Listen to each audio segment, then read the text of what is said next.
Welcome to the show. I'm Brenda Power Medicine Woman, and Brenda Power Medicine Woman is a soul coach. It's like a life coach, but we're working on the soul level so that you can resolve to evolve.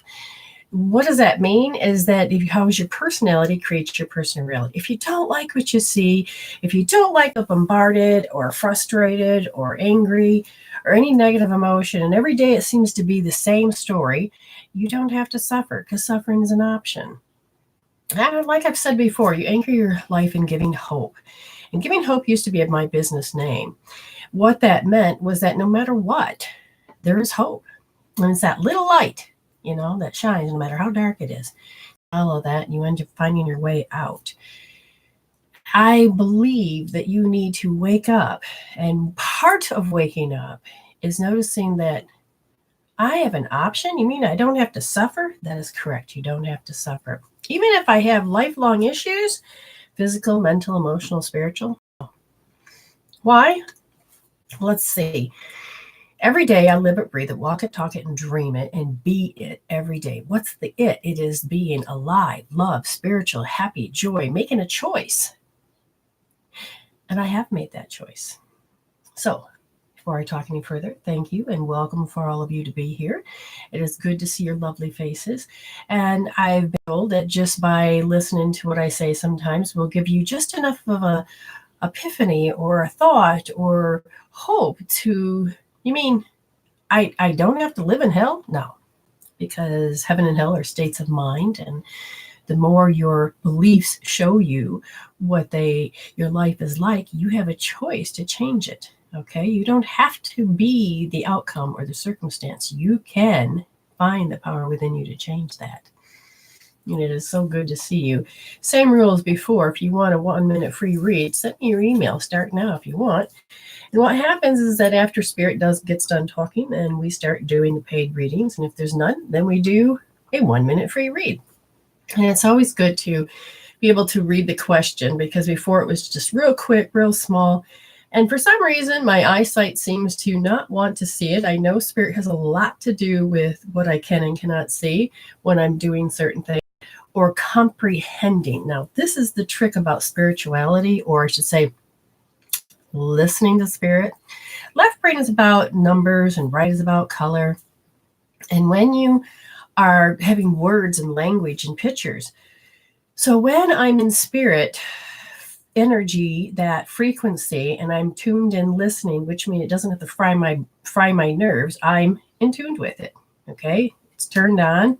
I'm tapped in, and that's as much as I can handle.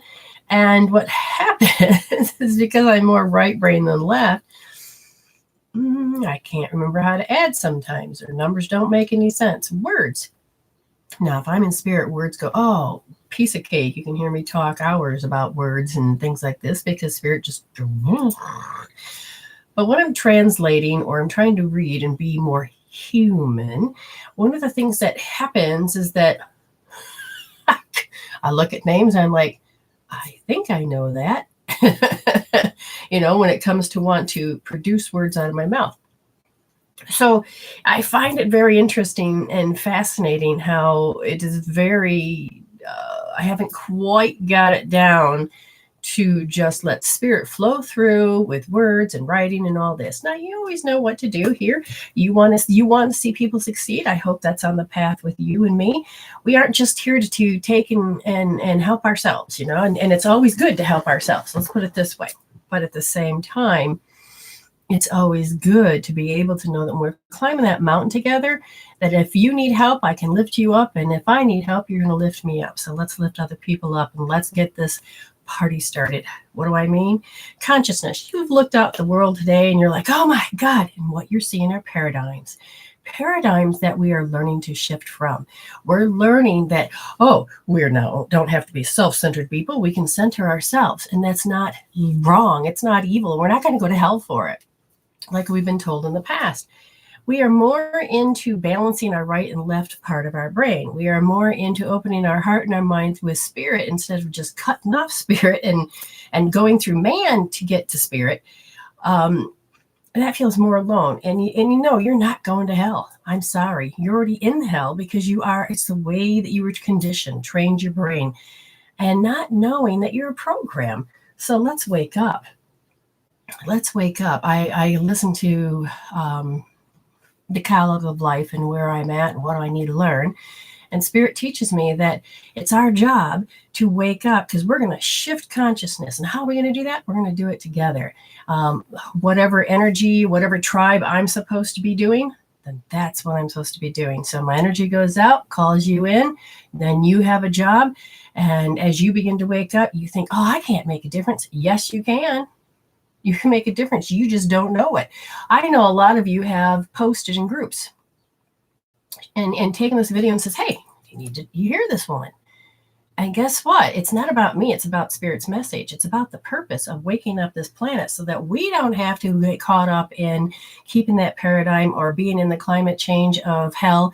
We can actually start shifting this reality. And the best way to do that is you find that if you just start finding people that are like-minded and light worker groups or psychic reading groups or medium groups, that you put that energy out there and you share. I have people come to me, oh yeah, I just happened to see you through somebody posted this and it's just amazing, thank you, can you help me? And I'll say, that's up to you. This is what I can help you with through Spirit. As we begin to do that, I'm sorry, I'm listening. Oh, wow. So somebody decides to make a phone call. Nobody ever calls to my house. And now I've got this person rattling on and on and on. So hopefully I'll just have to deal with it later, because this is where we're at. Now, you share away. I know that you have helped other people and you just didn't know it.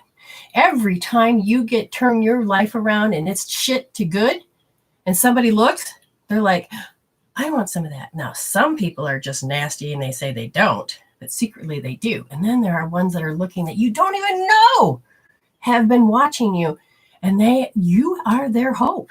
I have had people come up to me and I never even knew them. And they said, thank you so much.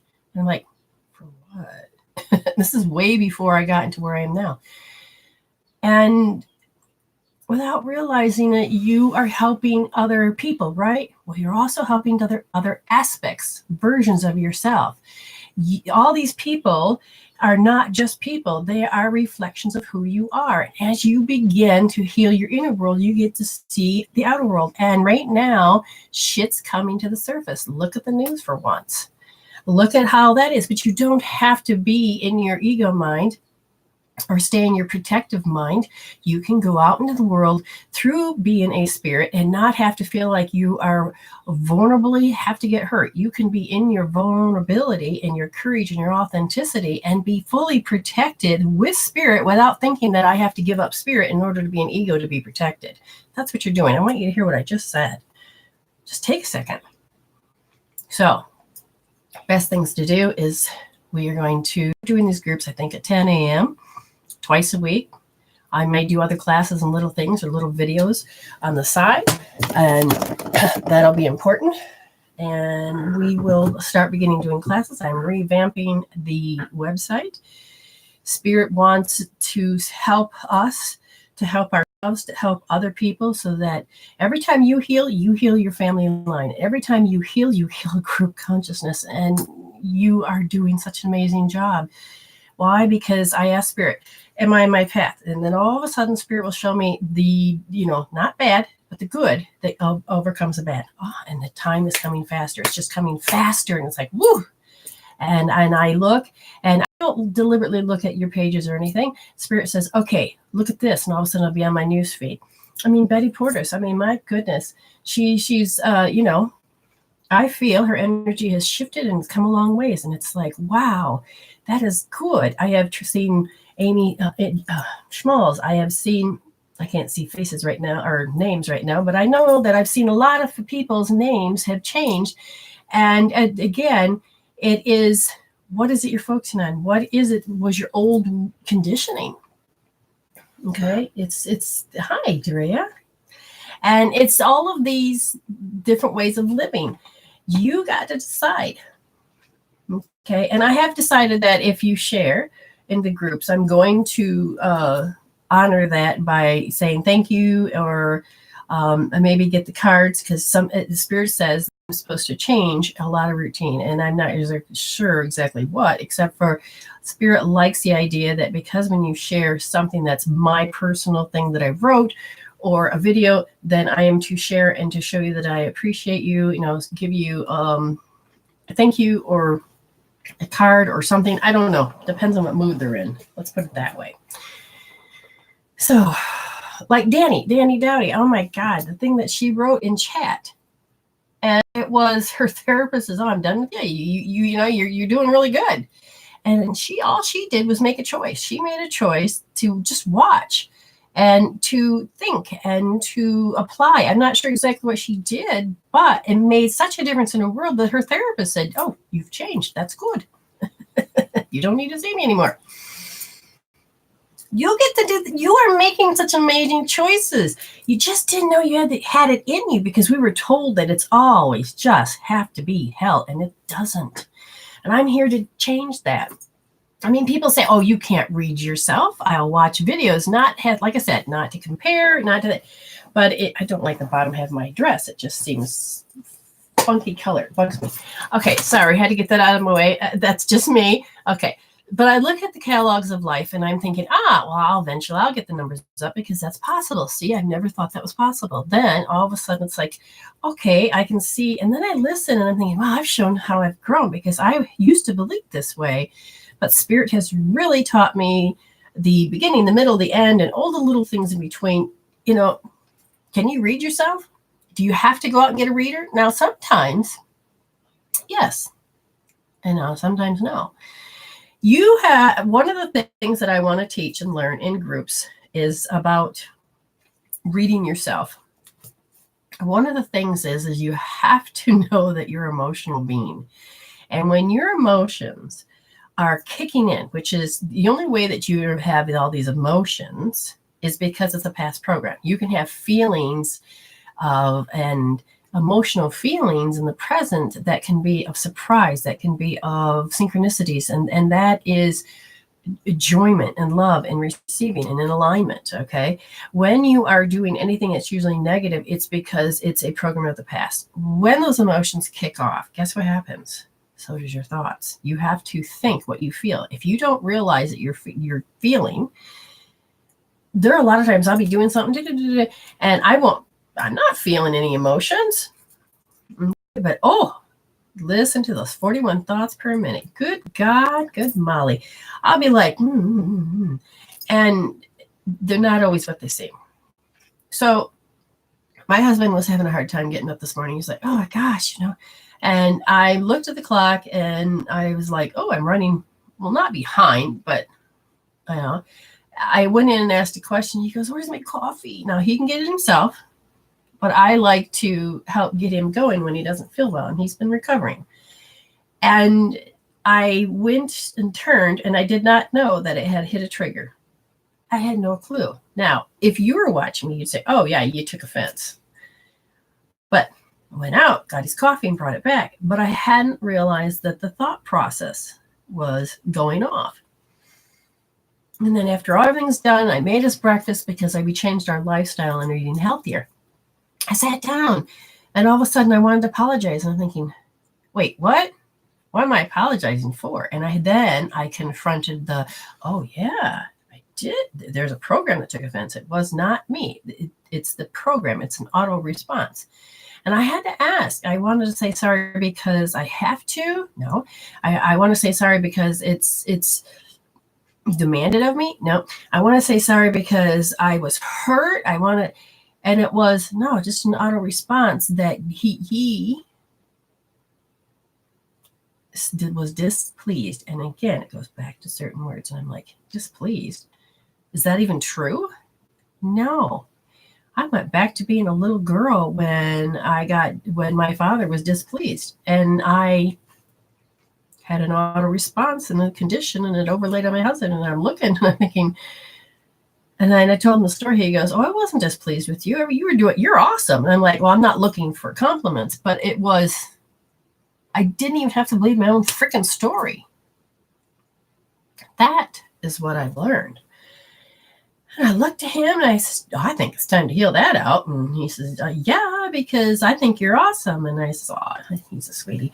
But you don't even know half the time that most of your stuff that you do is based on auto responses. And you think, oh, I feel like I'm, I was gutted, and now that's the only way you can define it. But if we were to look at the story, it is some other story. It's some other emotion. And when you can address that other emotion, you're going to go, huh.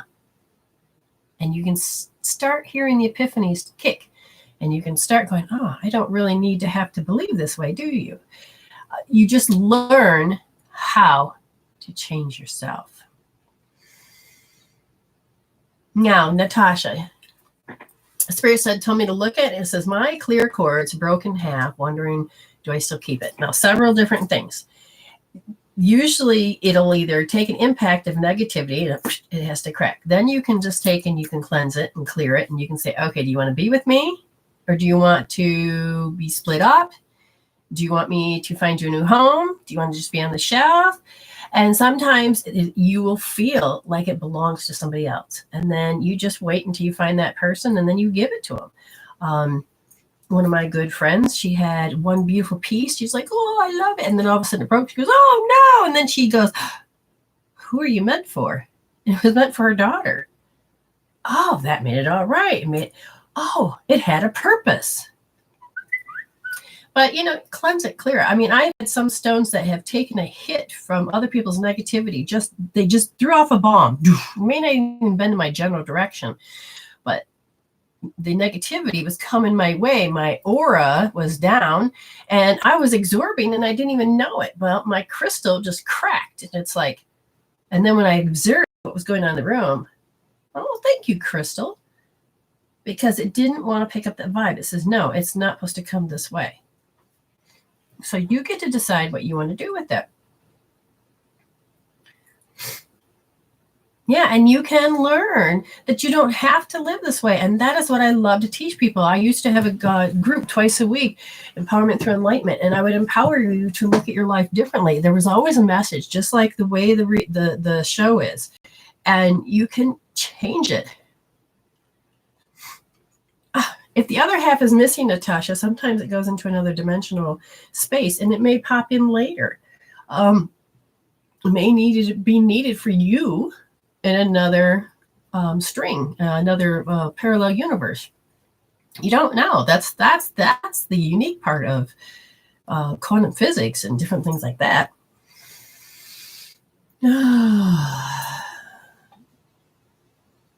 And past traumas, past life, this life. I've had major traumas too, but you know what? They don't have to own you. And the trick is understanding that you can't get out of your head. You can't get out of your emotion, because the mind that accepted it is only going to be stuck in that loop. You need to disrupt the signal. Now, how do you do that? I've done many things. I have done talking about it, but what they even found out for the brain is that the more you talk about it, the more you drive it into the amygdala, and whatever your auto response is, because this is your coping tool, it can drive it even further, and then you just ends up being more of a chronic thing. Then your energies get thrown off and say, oh, I guess I can't recover. But you can also do tools, EFT, oh my God points. I have a website, and Amy will post it up, because Amy now is going to be my moderator. But you have a website, the healing tools. There's so many things you can do. Do you know that 80% of your blood leaves your brain, going to fight, flight? And that's where a lot of traumas happen. But if you were to just put your hand, now I like it like this, and it doesn't have to be like this, but I like to touch the emotional point, the hairline, and the blood, the forehead brain, because your forebrain creates reality. Just even simply doing that. Now, what do you do? Oh my God, I'm in trauma. It's a big fat 10. Always measure, because you're going to screw yourself up. Ego's going to say, it never happened. Write that shit down. This is my trauma. I can't stop thinking about this bitch, or I can't stop thinking about him, or again, I'm not making fun of it. It's just that I've been there. I mean, my nerves, that's what my nerves sound like. You'll find pictures, you'll find sounds and color and number, but measure it, okay? So simply for the, oh my God, you measure it. It's a big fat fucking 10, okay?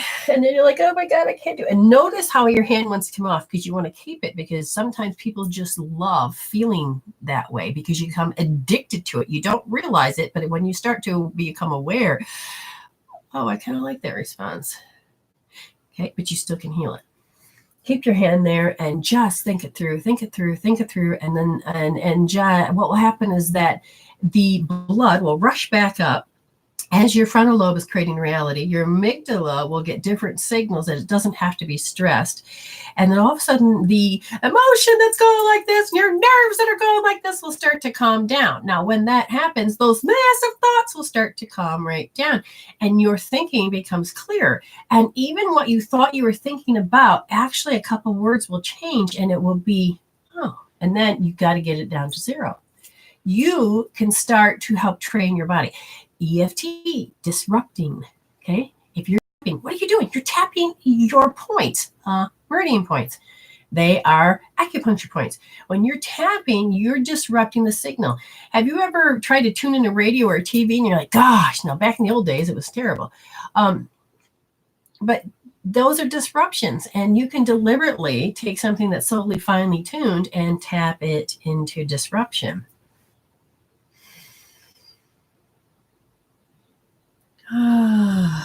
So you guys are doing very well. Look at all these beautiful faces.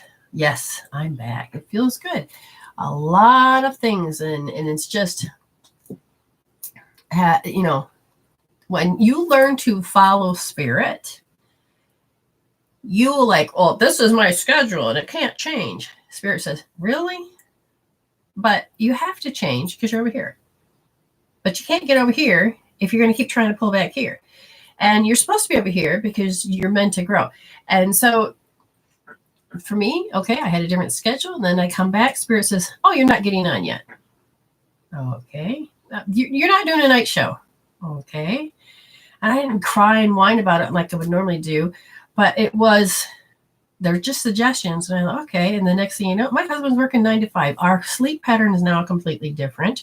Everything is different. And instead of whining and bitching about it, I went and flowed with it and thought, ooh, it's like redecorating. What can I rearrange? What can I do to make it so that I can have that wonderful feeling as life progresses? You know, you have to think about it when change happens. Is it hard for you to change your underwear? You know, probably the best thing is to change your underwear. And if it's hard for you to, you know, put your underwear on, okay, hopefully it's not as dramatic as you think. But a lot of times people just want to change it up, and that you don't have to be afraid of it.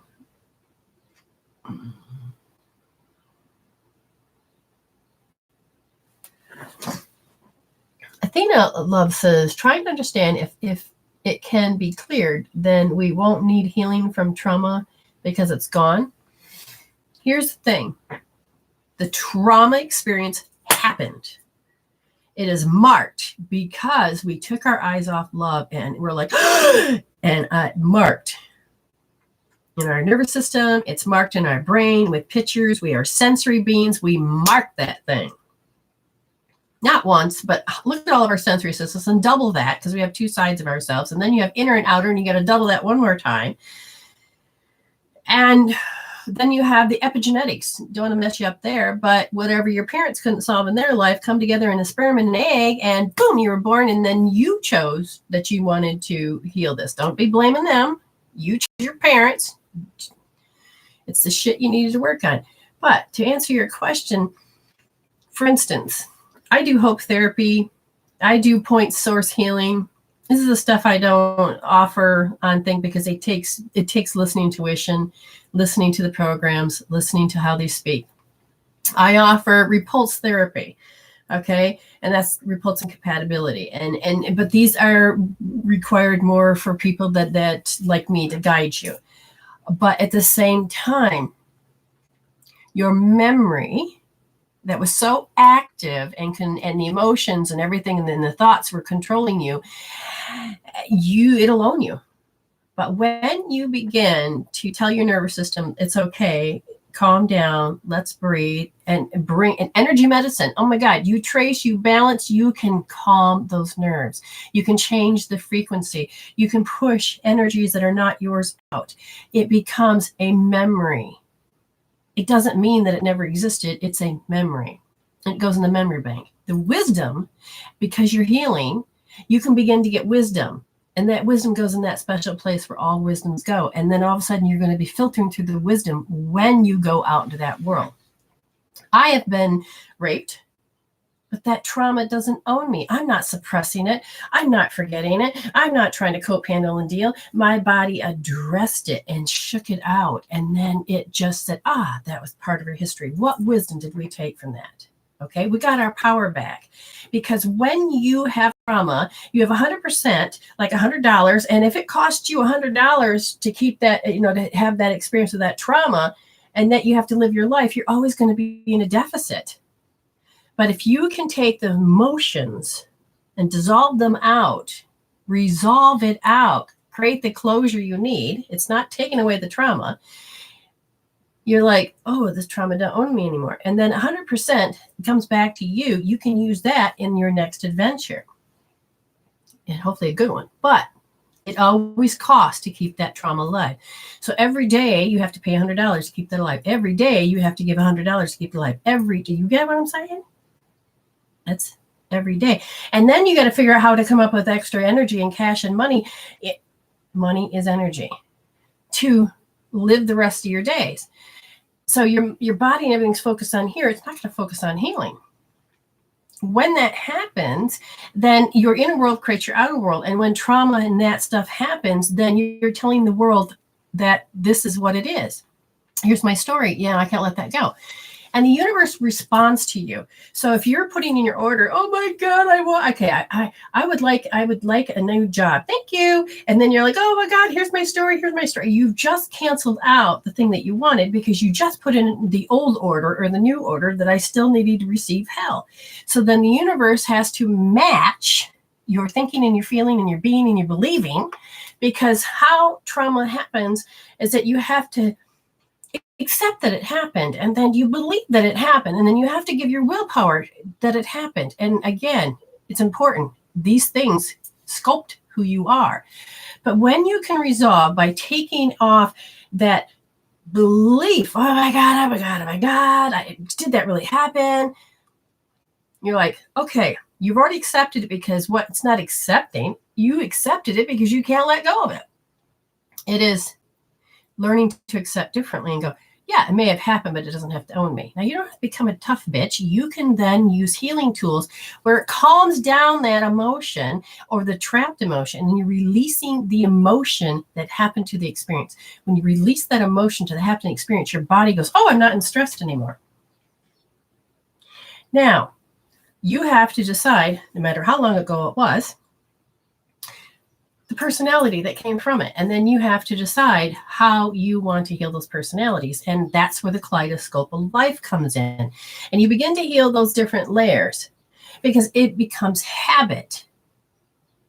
But if you keep going back to, I don't want this habit, and you keep using the healing tools to change that habit, then you're going to move on. I was molested as a kid. I had, there was incest, there was trauma, there was death, lots of death in my family. And there's trauma after trauma after trauma. But none of it owns me anymore, because I calmed down that emotion, because that emotion can really mess up your thoughts. And when you calm that emotion down, you'd be amazed that you can hear your spirit. You'd be amazed that you can actually listen and choose with your heart. You mean I can dare to be happy? Yes, and it's so freeing. I used to wake up depressed. Now I just wake up as bubbly. Woohoo! It's like, I can't wait to live the day, because I'm not owned. I'm not suppressed. I don't need to learn how to cope, manage, deal, and pacify. I've resolved these things out. And as soon as it comes, I don't waste it. I write stuff down and then I heal it out. So, does the trauma become gone? the trauma doesn't own you. The trauma doesn't lurk and haunt you or chase you down or invade you. You're like, that shit happened. Huh.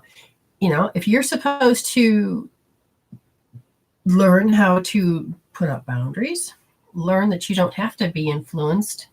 I mean, again, like when the molestation happened, I was told as a kid, oh, don't be mean. Don't hit back. It's wrong. Okay. And I used to get in trouble because I used to be mean to my sister because she was so mean to me. So I wouldn't take that shit. I hit her with a pan. You know, my mother was like, okay, honey, no more hitting. Hitting's not allowed. And so then, you know, and you're always supposed to listen to your elders. Oh, always give a kiss and a hug to your elders, and you know, and always. And I did not realize the difference. You know, it's not anybody's fault. That was my development. When I got to where, like, my one friend, she wanted me to do her dishes, and I'm like, no. And then she got violent with me, and then I said no, and so I left. Mom said I can't hurt her. Well, because I'm way taller and bigger than she is. And so I went home, and then she comes, follows me, and I'm not supposed to engage in a fight. And trust me, I wanted to just, you know, I was a good girl. And then, then I will admit, when she tried to come to the door, but my mother's hollering, stop all that fighting, blah, blah, blah, blah, blah. And I'm like, take it outside. I'm like, but yet I'm getting mixed signals, right?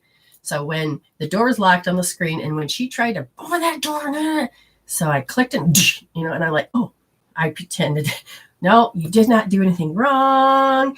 And then I went outside, she knocked me down and everything else. And guess what?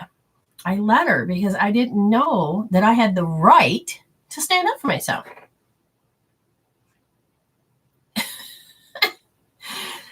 See, and it's all of these different, it's all these things. You're trying to find who you are in the middle and all of this stuff. And it's just amazing how it feels. Now, if repressed memories, you will bring those up, and you will do them gradually, because there's what's called the back door. And when I'm doing hope therapy, it is, I won't touch your safety blanket. But what will your soul be willing to address? And it'll always be an emotion. Oh, I can address this.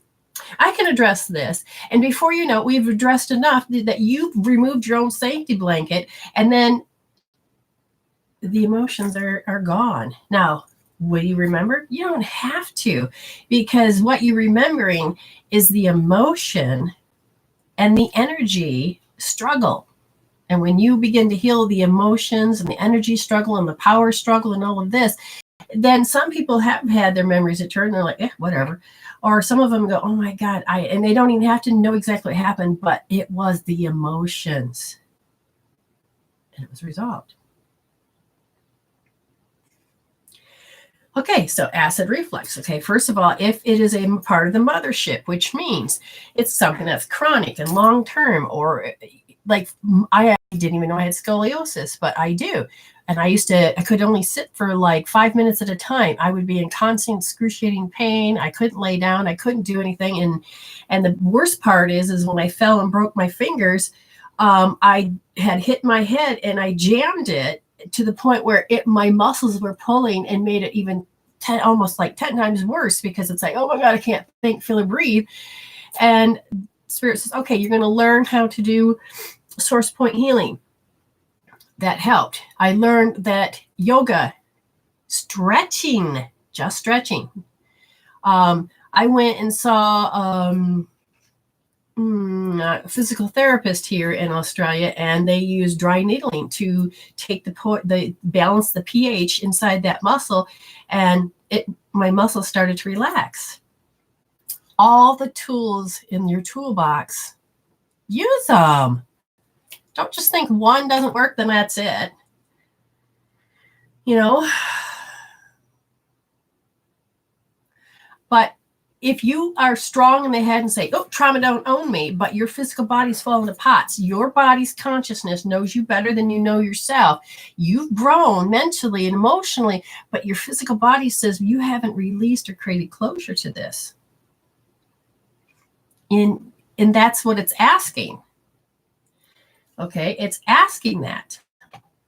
It's asking that you allow yourself to listen in such a way that you can move in the direction you need to. But again, feeling indifferent, you're like, yeah, whatever.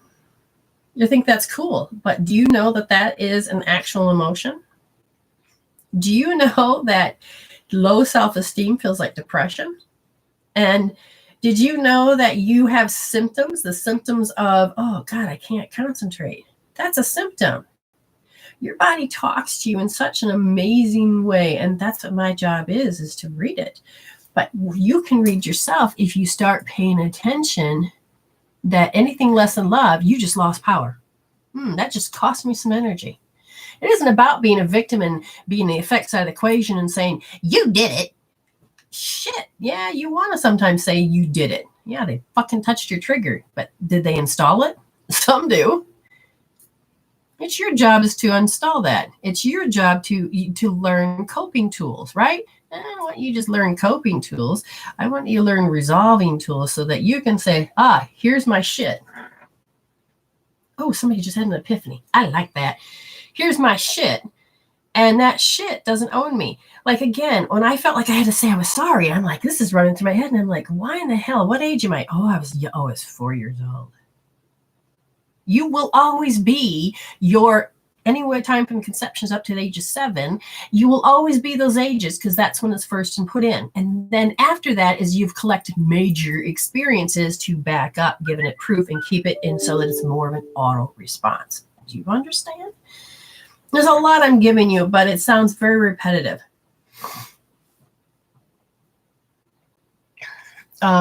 Riley says, I'm a survivor of a bad abuse, and I have had lots of trauma from that, but it has affected me in weird ways. I've just joined the video, and I now flinch only when a man makes movement that or fast. Sorry, my eyes.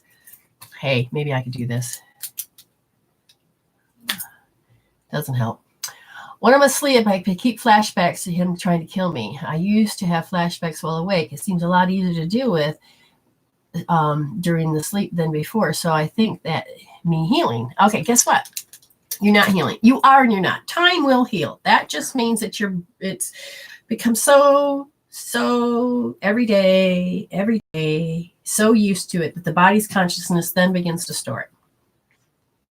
And mentally you get to move on, per se. I just told this story on the video the other day, but I think it bears repeating. My mother, I didn't even realize that the reason I can't sleep at night sometimes is because I can feel my nervous system, and I'll start kicking, and I will start getting too hot, and it's like, whoa, what's going on? And it literally will start to hurt. And as I was asking Spirit while I was sleeping, I says, what is this really? And they says, well, how old were you when your mother was? And then I'm like, mother was what? And then they said, oh, you're 23. And I'm like, oh my God, that's my mother was told. And I was with her that she had cancer. And I remember the shockwaves, trauma and abuse. Okay, it's a trauma. My nervous system. So, I kept my shit together, and then I went home after I dropped my mother off, and then all of a sudden I'm cooking, and then all of a sudden, my nerves just, I bawl. Calm back down. I get back to what I'm doing. Thoughts seem to be good. And all of a sudden, boom. And then it was doing it all night long. And it was like a good week. I couldn't get my shit together. It says pre-tools. And then after time, it stopped. I thought, okay, I got over it, right? So now I'm 52. And this happened when I was 23. And I'm laying in bed, and I'm like, why? Spirit says it's time to heal that. And so when I went and addressed it, and I could feel all my nerves, and I said, okay, body's consciousness, just let me talk to me. And then it was showing me pictures, and it was showing, I'm like, oh my God. And as I'm using my hope therapy, my body just went relaxed. And it was like, and then I felt it again. Oh my God, I thought it was already relaxed to some degree. And I literally felt my body deciding to let go and actually create a resolution. And, bad abuse, okay? When your musical notes are off, we're all made of notes. Yes, musical notes. We're all made of notes. And when our notes are underdeveloped or too far over, we're going to attract people that's either going to fill in the blanks, and we can't live without them. Now, I want you to pay attention, Brea. So, like, for instance, when the C and the B notes are off and they're weak, or not B's, B's, they're weak. And then you have a man that comes in your life that has a strong C and a strong B.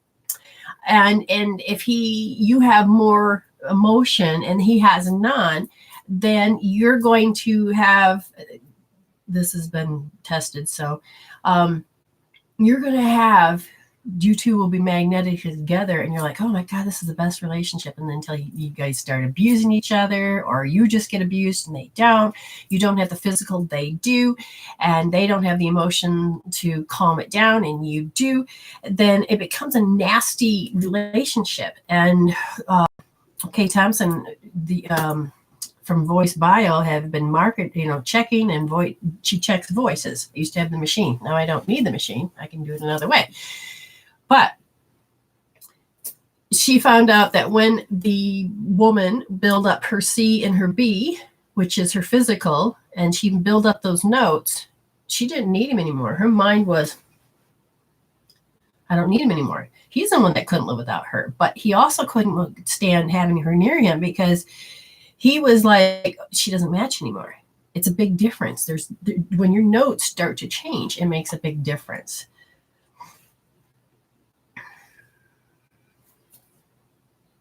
Okay. And that's good if you let go of your trauma. And if your body let go of the trauma, then you should be healthier and your life should be good. You should be able to be happy inside, and it'll produce a healthy outside.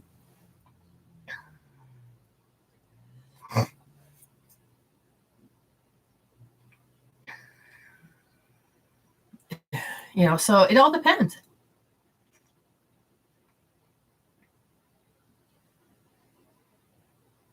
Okay.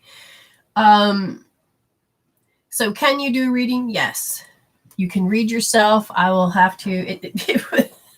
See, I put up a title and we went to a whole nother direction, but you can read yourself, because I've done it and I can teach you. And I got to catch up. Okay, so now I'm going to go look, and then we're going to look at the paid readings. Now remember, if you want a 1-minute read, just start, send me your email with your questions. Otherwise, now I got to get here. We had a paid reading, and Cecily Garcia is first. And Cecily, come up, and I don't know if you call. I believe I have it on. If you don't want to call, then you just let me know what you want me to talk about. And the next person after that, get ready to do the same. Let me know what you guys want to talk about. And that's Enrique Moreno. Oh, Blanca. Blanca's after that. I don't see the topic when in a paid thing, so I have no idea what you want to talk about. So Cecily Garcia, let me read down here. All right, so Cecily, hopefully you'll show up. Not sure, but anyways, let me turn this on to make sure that I have it on, and I do. That should work. Cecily Garcia. If I can't see her first, then I will do Blanca. Drea says, how did you know what needs to be changed? It took me weeks to have that epiphany. Spirit told me. This literally just happened. Sometimes things don't click at first. That's okay. You're getting there, though. That's good. Okay. Cecily, I don't see you right now, so I don't mean to put you second, but I'm not going to the time. So Blanca, you're next. So I'm going to take you next, and then it'll be. So please tell me. Otherwise, I'm going to wait a few minutes and start the reading without you. So I have 11 minutes. Blanca, so I have to wait for that. What do you call it? Good golly, the time lapse. So if you need a reading, because everybody's asking for readings, up above it says how to do so. 1 minute readings free. You just have to email me your question, and that way you don't get missed. Course for next week, hypnosis, deep, different timelines. All right, so Blanca, work with me, because you say you want a reading on this. You want to know how it's going to turn out. Hypnosis, different timelines, because the thing is that when you're under hypnosis, it'll be in the moment. Energetically, you'll be aligned to that particular timeline with the planets and everything. This is what's interesting, is because when you're doing hypnosis, if you're doing a specific timeline, then like, for instance, if you're going to work on emotions and work through the timeline, then that's a piece of cake for me to help you figure out to some degree, because your soul wants you to get through this. How it'll tell the story will be how you accept the pictures. Hypnosis is a little different.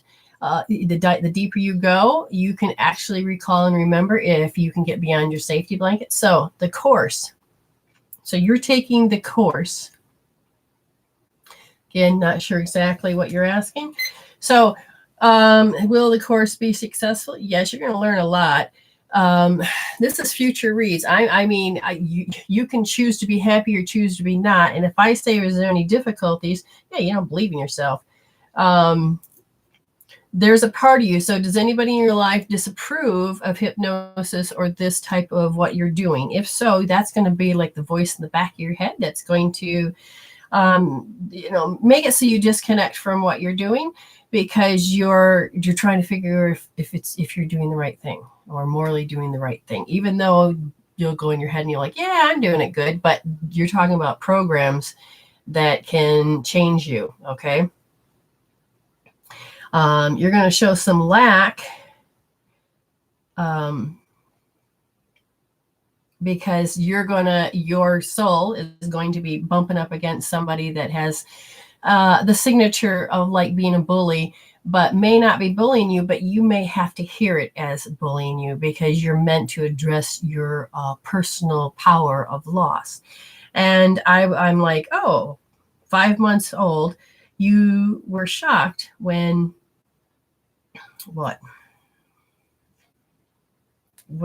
you met somebody that had this particular bullying energy. So you've seen this signature before. And what it did is it disproved of you. Okay. And you got to decide, how do you want this reading? Because I don't know if I'm answering what you want.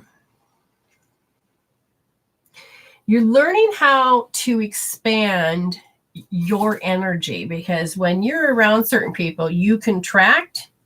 And when you contract, it literally dampens the intuition channel for you.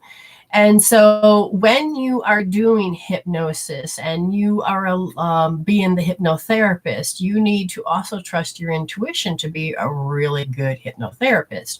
If you're doing it with somebody that you love, but yet you're reserved to actually communicate certain things on, the thing that's coming out is, what if stuff comes out I don't even know about and it could hurt our relationship? You may not think you have any of these questions, but I'm reading a little bit deeper. Okay. Let's see. You're compelled to do what? So you have the personality to be indebted? Because one of the things it said was that you have, you are indebted to people to some degree, if that makes any sense.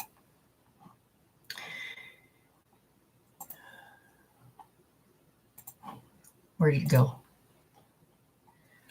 Blanca, where are you?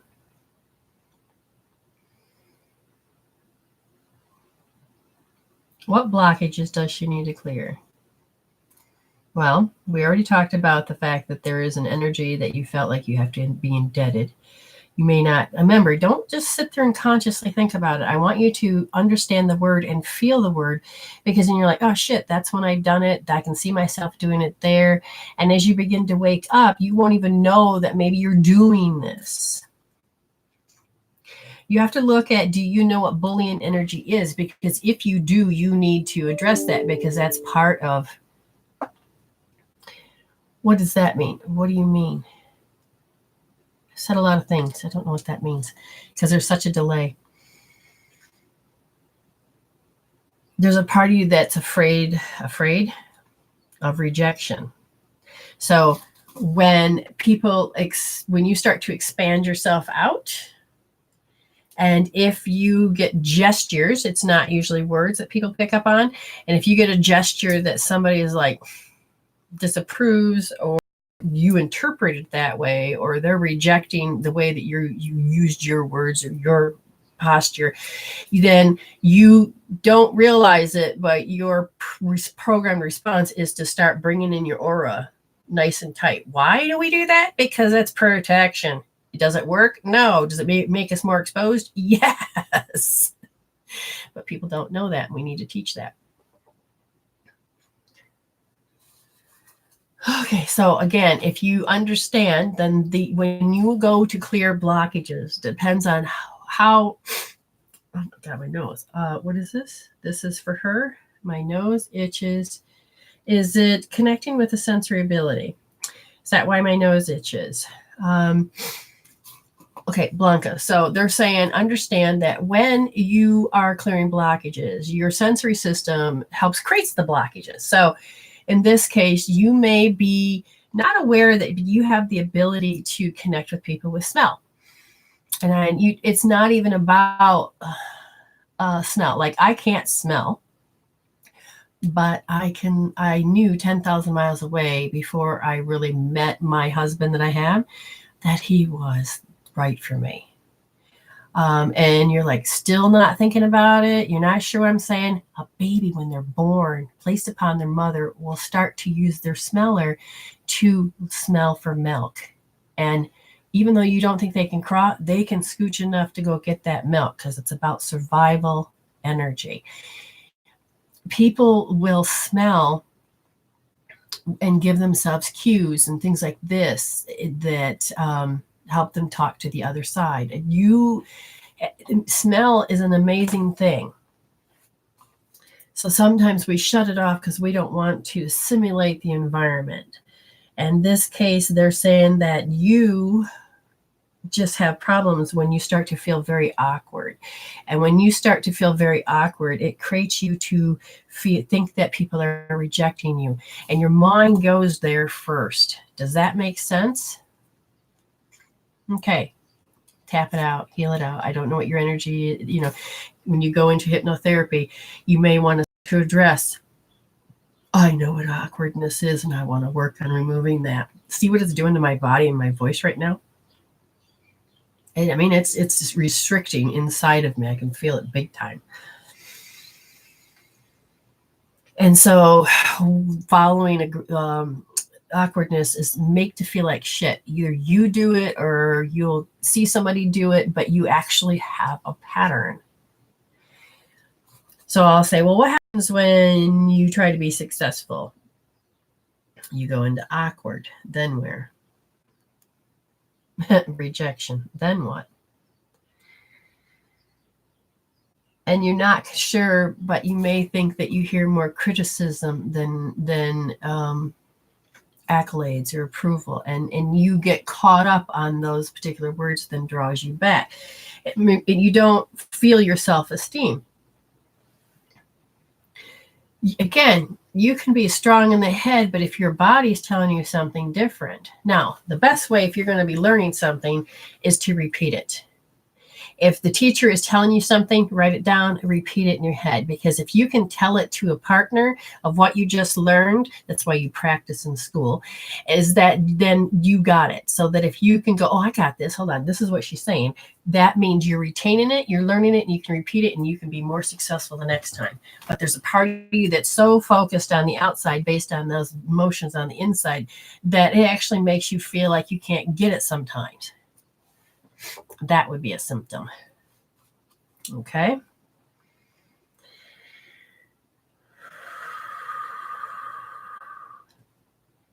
They're going through right now, they're like, she's going through a whole bunch of emotions. So talk to me, Blanco. You got 2 minutes left. How do I handle of not being humiliated? Well, you got to stop believing that it's true. And you have to build this vulnerability of knowing that you can get in the ring. And even if you're an empath, like you said, get into the ring. You start to build that muscle of, okay, I can do this. You have to I can do this. I want you to remember all the other times that you've done, I can do this. Get into the ring, be vulnerable, and then you'll be successful, even if you get knocked down. You are only having those challenges so that you can learn a different pathway.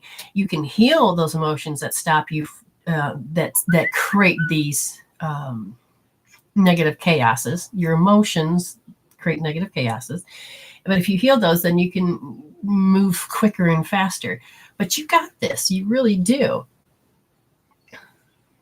Understanding your voice, learn to not say and all of this. They're saying more eloquently smooth. And as you do, understand that when you're doing hypnotherapy, there is a certain tone that makes it very easy.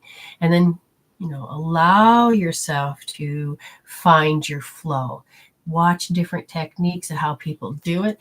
If your instructor is asking you to do it a certain way, pay attention to the little cues and get those down. But there's more than one way to really do something, and you got to find your way of doing it. Yeah. And they said now that there's a party that feels more confident, because now you can tell yourself a good story. You can run to your into a timeline going, I got this. And oh yeah, I'm going to do this. And as you can learn in a very self-esteemed way with the gestures, oh, look at that. I just learned by her gesture. Yeah, I'm getting hypnotherapy. Hypnotherapy, being a hypnotherapist is really about cues. Being under hypnosis, if you can just learn yourself to relax and trust with spirit, can help you go miles. I mean, literally. I like being a hypnotherapist, but I do it different than other people. Okay, I need to know, did she come back? The person that's on my list is, I don't want to lose them, is Cecily Garcia. So where is Cecily? Okay, and since I don't see Cecily yet, we're going to wait a few minutes. Cherie Hunt will be next. And Cherie, what I need you to do is you need to tell me what you want me to talk about. And Cecily, where are you? Oh, thank you, Kelly. Kelly, pay attention to what Amy wrote down below. That's where you're going to you're going to actually get to ask a question. And you get to email it. That way I know it gets to me. Cecily, where are you? I don't see you at all. Amy, can you see if Cecily is even there? I don't even know what Cecily goes under. Garcia. I can't even remember now. That may not be helpful.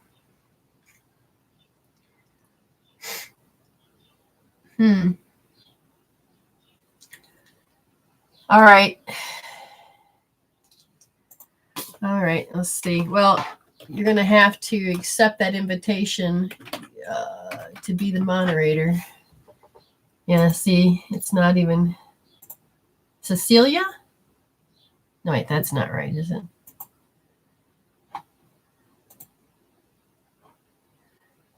Where is it at? No. Cilia. Maybe it's under it. Maybe it's cilia. Maybe that's it. I don't know.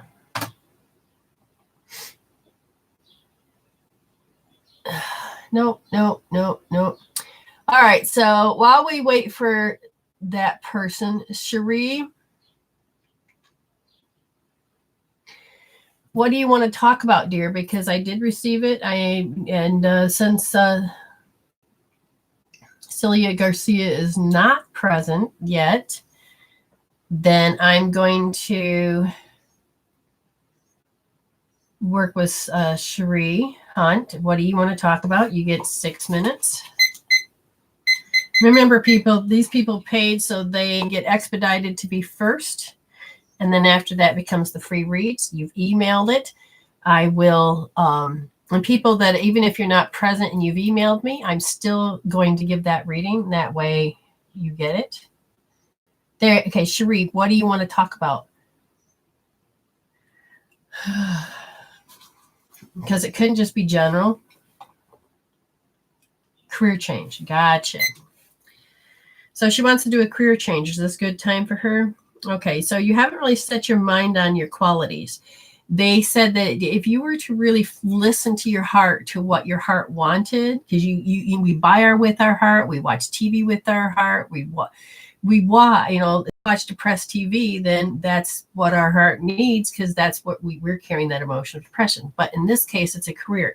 You have to decide. This is the changeover. What is it that you love? You may think it doesn't exist, but you tell Spirit, I would like a job in this area. I did. I says, okay, I want to do healings. How do I do this? And Spirit led me to where I am today. There are so many amazing things you can do on Facebook. Believe it or not, people that are just players, game players. They make buco bucks because they got people that are paying them to watch them play. People like to subscribe. People like, and so you can start doing that. If you have, look for Facebook videos, look for people items on here. It's amazing what you can do. If you feel like you need to, they're saying you got to find it. Okay. As far as going after, because a job is a job, but a career is what you love, a vocation. No, career. What is this? What are you saying? Are you getting influenced by other people? Because someone from the other side says that you're getting influenced by other people's opinions about what you should do. And it's actually changing the way that direction that you'd be going. Is that true? Okay, so when you start getting advice from people, the first thing you do is consider the source. They may have some good opinions, but like when somebody was trying to tell me how to raise my kids and they didn't have any, or somebody was telling me how to raise my kids and their kids are in jail. I'm sorry, I'm not going to take advice from you to some degree, but I am also may take advice from you if you've learned. You don't know where it's going to come from, but at the same time, consider the source. And the biggest thing is if somebody wants to teach me how to be a millionaire and they only got 2 dimes rubbed together, do you think I want to take advice from them? So some people sound like experts, and sometimes they're just full of shit. So just ask Spirit to have people show up to you about what it is you love, what you want, and what you do. Okay? Because they said that the thing that stops you sometimes is your self-esteem. Now, you're pretty good at talking yourself into certain things, but the self-esteem is based on disapproval. If somebody disapproves, because, I feel like you were in a situation where you thought you're really doing good. Somebody comes along and they were having a bad day from what I can see, and they lashed out. Well, you took it personal, because they made it look like you did it. And it caused you to, maybe I shouldn't do this. So listen to your self-talk if it causes you to think differently, okay? Because your self-talk is trying to tell you something. Right now, they said that you have been choosing stuff in your life that's been about disapproval. So the things you want to go after, you change your mind thinking, oh, I don't really want that because somebody disapproved. Then you go after something you don't want and somebody disapproves of the fact that you doing that, but the way they deliver it makes you go after it even more because you're thinking, oh, maybe I should. So you really are confused about direction from that word that I feel. Very strange. I'm going to ask something else. Particular outcomes. What is it? People. I got a whole nother sheet and I go, people disapprove. Okay, we're going back to that. And interaction. And it's about certain people want certain outcomes. Kick them out of your head because you're the one that's living your life. You're the one that's born in the body. You're the one that has to 10 years from now still be running this body. Nobody else does. So I would heal disapproval. Everything. Look the word up. See how it affects your world because it's screwing with your trust in yourself, having the faith in yourself and the faith in the universe to go after what you want because you can't really see it. Your brain actually hits an arrested development going, oh, there's no career out there for me because I can't do it. And then you'll see somebody else doing, oh, I could do that. But then when you go to try to apply it, you're like, I can't do it. So it is very important. EFT it out, even just doing, oh my God, you go to the website, you can get some free healing tools that can really help you free up from those emotions and all those blocked feelings. And they said that even when you start to really approach what you want, you get mortified. You feel like you have to deeply shame yourself for going in that direction. If my family, there are certain parts of my family like, oh my God, I'm embarrassed to be your sister. Okay. All right, then stop being my family member. I don't care. I'm still going to be me. I went in the direction. I'm choosing to be happy. I'm still with me 10 years from now. I'm glad I did it. You have got to be okay with losing family and friends to go in the direction that you want. Okay. Okay. Now I'm going to ask if she's here again. Garcia, is there a Garcia in the room or did she leave? I'll have to connect with her afterwards because when it comes to those, I don't like to just give it. I like them to be present.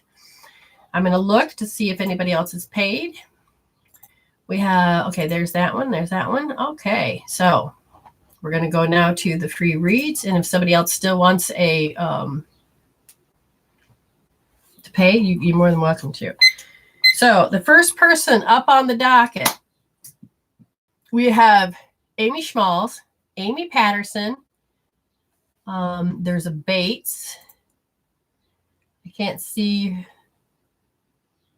It goes by Stephanie K, but it's Rona Bates.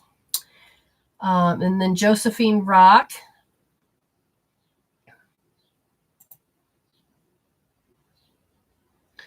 Okay, hold on. I see Blanca on here twice. So hold on. Blanca, you happen to be there.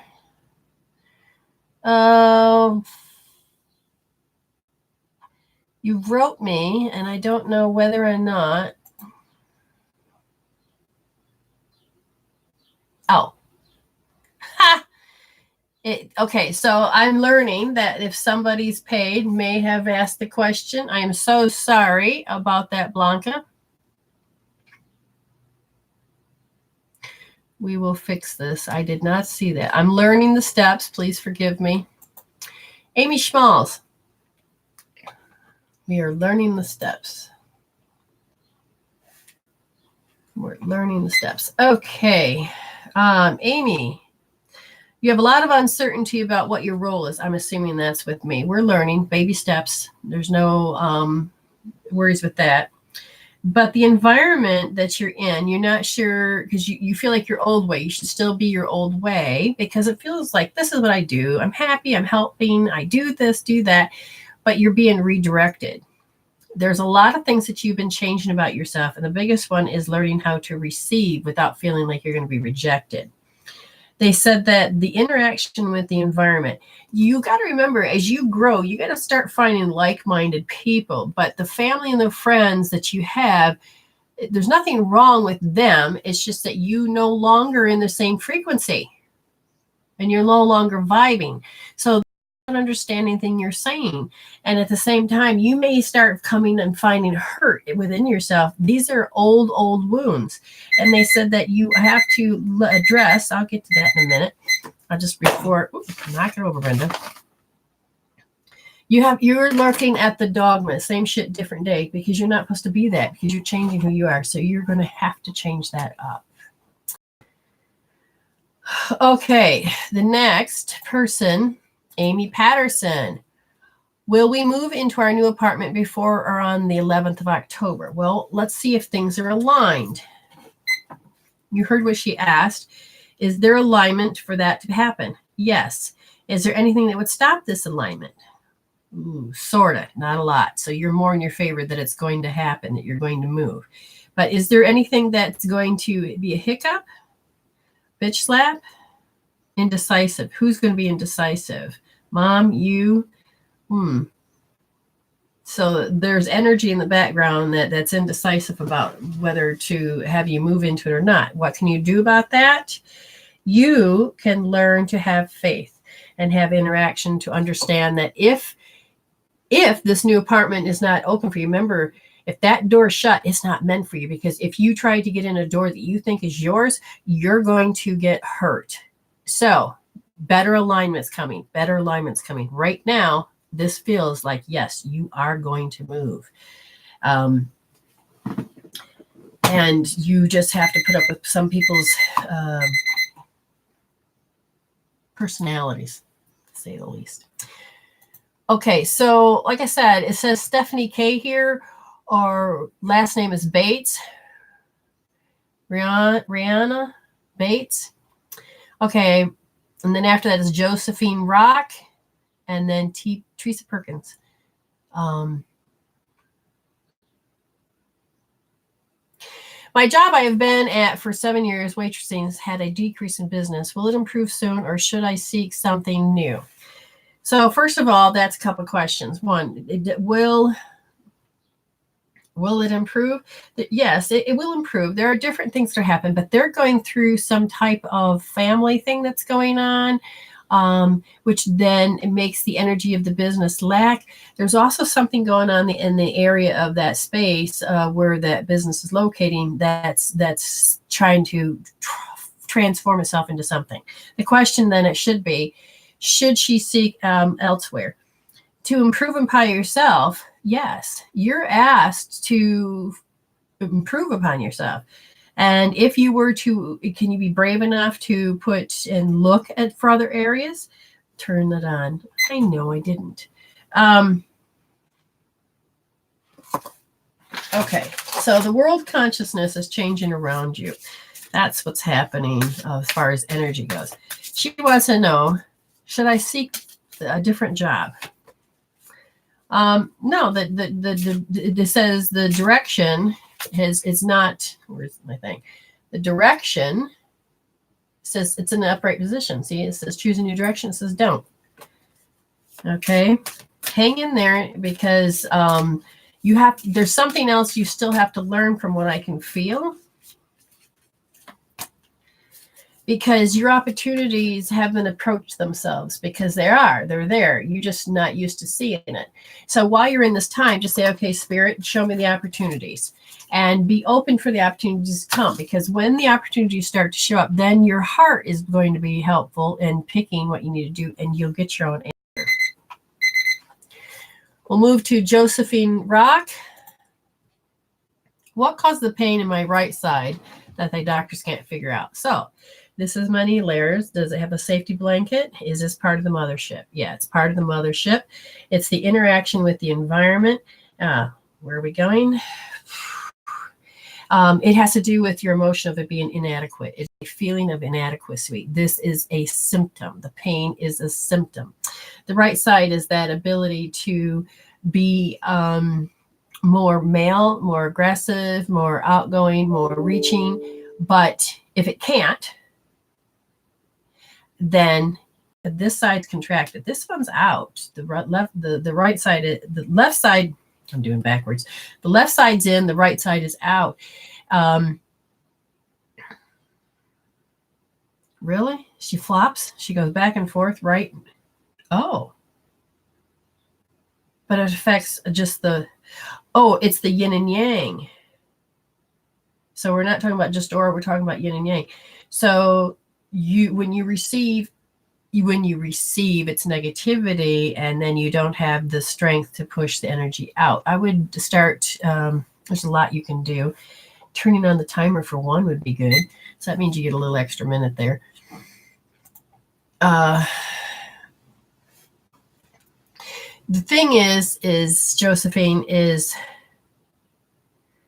your body is in constant RTJP, constantly thinking what other people think. And this is going to keep this ebb and flow I was referring to, back and forth. What causes this is that you've had a major experience when you were little.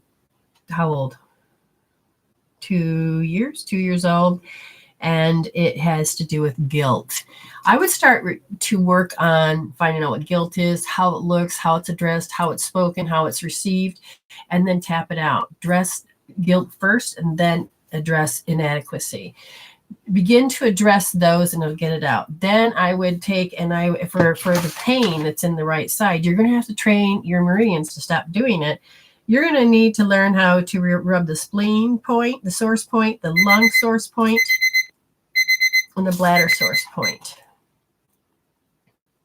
Look up source point meridian, and you'll see it'll be hands and feet. The lung is always here. You take, and does she need to use a magnet? No. So you can rub 30 times here on both sides. I know I'm going over, but there's nothing I can do about it. Not going to leave her hanging. Where is it? So this point here, it's up a little higher. I would just rub that whole area. See where the baby toe is? Okay, that's bladder. Rub both sides of your feet. Really get in there. And I said spleen was the other one. And the spleen is right there. Do you see that point? It's a big toe, the bump, and then right there. That's spleen 3. And I would rub those. It's a good 30 times, several times a day, because your body has got to know that it doesn't have to contract, and it doesn't have to keep doing that pattern. And then I would go tap out all that other stuff I told you.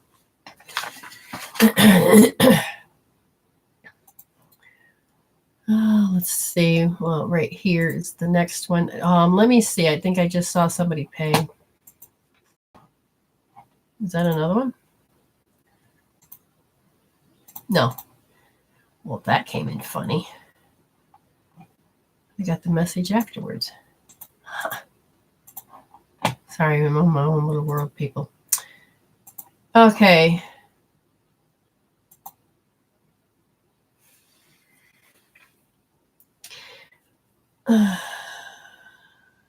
Okay, so I'm going to address Blanca here. She had paid for that $11, and I did not see this, so it's my fault on that part.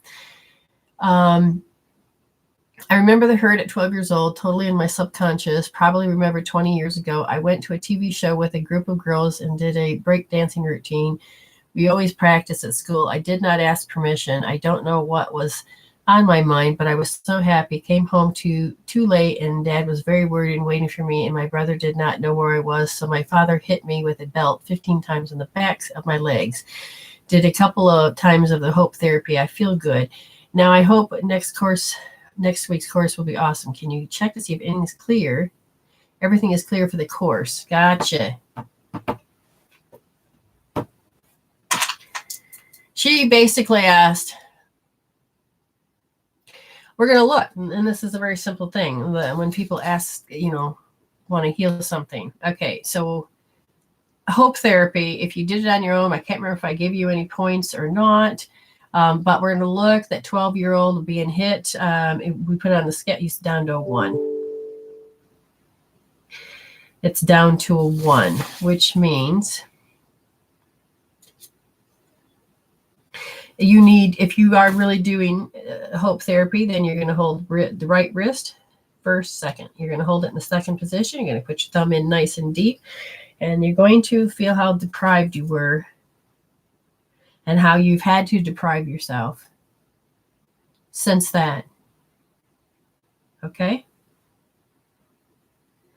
And think about that incident, and it should take it down. There, I feel better now. Let's double check. We're good there. Now, we're going to look at Miss Perkins. Is there any acupoint with my hammer toes? Very good question. Hammer toes. You're like, oh, well, you're used to hopelessness. She asked for a point. Okay, so that would make sense. The energy that's running through your toes is doing a repeat. So do you want her to do this one also? Or just this one? Any other? Because of the, okay. And then after that, okay. So the big toe, you see the big toenail. Get the camera over here. And on the outside, spleen. And on the inside, right next to the toe bed, there's a little bit of the skin right next to that toenail. And that is where liver point that you need to rub a good 30 times. The thing is, you also have to use a magnet because it's also frozen. So use the refrigerator magnet and use both sides a good 12 times. Sweep it, however you want to do it. And then take and rub that point. The other point, and it's also frozen, is you use your magnet on both sides of here. See the two bone, so then right there. Make sure you do both sides because you need to get that energy flowing again, okay?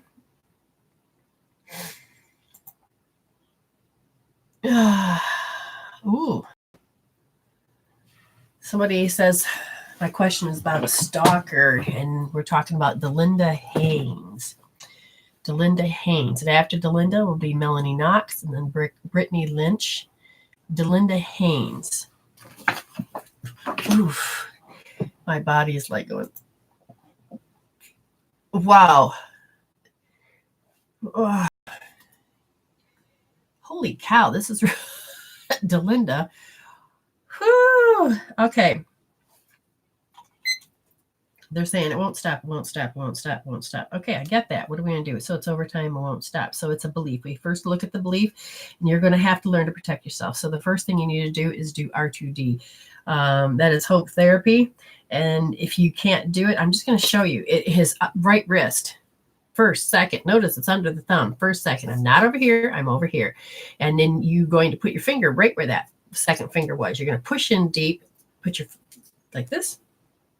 And you're going to keep your hand there, and you're going to think about this stalker, and you're going to think how much hatred that has been built up, and how much bullying energy has happened, and how much it is this fear of judgment that the moment you try to make a different decision, then something bad's going to happen. Now they're saying that the reason that this happened was because, what age? About 4 years old. And it is that your brain is not letting go of the fear. And it's entertaining it. So you hold those points. And that'll be like because I don't see anything else just yet, because that's the main thing. You get those thoughts under control. Remember to put them on a scale from 0 to 10. Get them down to 0. You really need, to do that. And if Cecily Garcia shows up, please, Amy, let me know. Melanie Knox, and then Brittany Lynch. So Melanie Knox, why so many synchronicities and vivid dreams? Like what are my guides trying to tell me or show me? Is it because of Durand? All right. First of all, is it because of Durand? Not in this case. It is learning to communicate with who you are. Your higher self, your authenticity wants to come through minus. Your authenticity is minus anything that's negative and those emotional thoughts that control you. You are learning that you're in more of alignment. You're learning to trust and flow with spirit. And it's like what glows. You start following spirit, joy is coming in. And do they have a message for you? Yes, they want you to stop feeling bad, because they use the word infamy, so you're known for bad, but stop making yourself known for bad. It doesn't matter what happened in the past, because what happens then is that you keep discouraging yourself over and over, and they're saying, no, there's good stuff here, stop doing those. And they said that you feel lucky, but then when that energy goes away, you're thinking, oh my God, I'm cursed. They said you have to understand that you're getting empowered, and when you don't notice it, you feel deficient. And the thing is they want you to get connected more through your heart and through who you are, your higher self, and get connected so that you don't have to feel alone in this world. That's the message. Okay, Brittany Lynch. I was told I have a glittery blue aura outlined in gold because I am being active. Do you have any validation of what is happening? Okay. The question is she really active? Yes. Now, a lot of the blue has to do with that you can assimilate life and a lot better, but can you assimilate emotions? No. Can you? So when I'm looking at this, it's a good thing, but it's strong. But the areas of what they're asking you, or what your aura really would be talking about, was that your first and second chakra, you have so you don't have to survive and be in fear that you can't survive. You're actually feeling that you can. I've got this. And when you do certain things and you're very active, you don't have a lot of I can't do it. They're saying that you know you can have survival. You can do it without having guilt. You can actually allow pleasure in where other people have to live by guilt and fear. You're saying no. And you're learning to get your willpower back, which means you don't have to live in shame.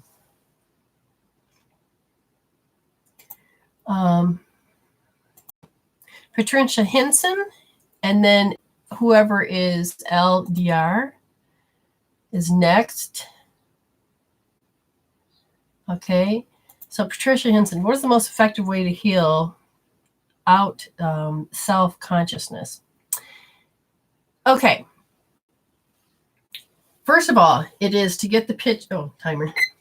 When you feel self-conscious, okay, because I don't think you mean self-conscientious where it's the right and wrong, but self-conscious. It is, I want you to feel how you feel like you're exposed. You're self-conscious and you got to cover up your boobs or something. I want you to feel how the energy is coming. It's coming at you, or you feel like everybody's looking at you. I want you to, you got to first get connected of what it feels like. And then you got to connect how you do it. It's like, I stutter or something because I can't talk. And you need to begin to be aware of all of how you use it. Then if you can use EFT to tap it out for each of those events, great. If you can learn to put your hand on your forehead and feel it out and see those pictures out, I know how to use hope therapy, which would really get it out, but it's how you really feel self-conscious when you're interacting with the environment. And so be aware of when you do it the most, and then EFT it out. That'll really help, kick it to the curb. I need to shrink this. Yeah, there we go.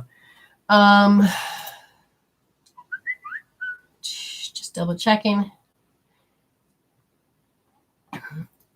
Somebody just paid. Oh, 2 people paid. Okay, so I'll get back to the 1-minute reads. And even if you can't stay, I'm still going to give the reads so that you can come back to this video. And you can always find it on YouTube if you can't find it on my fan page. But remember to please like and share and all that other stuff so that you can get notified and all those good things. So the person that's paid is James Devereaux. Okay, darling, and you got to tell me what it is. You can either call, you can tell me right here what it is. What do you want to focus on? After James is done, I want Wendy Reynolds to be ready. And you're going to tell me what you want me to work on. Because I'm using 2 different emails as far as when people set, oh, that's wrong. Get back to the right one. So I got to make sure that nobody sent. Okay, no. Okay, so James. Yep, Wendy, when you're ready, after I get done with James, then you can tell me what you want to work on. So James, my dear, where are you, sweetheart? And he paid for 11 minutes.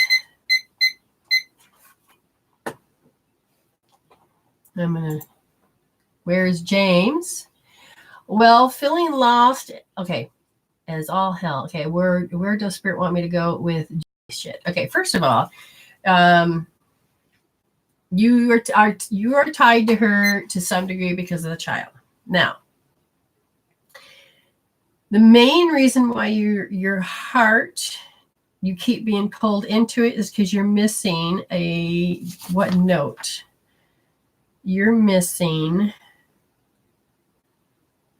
You're missing the A note. The A.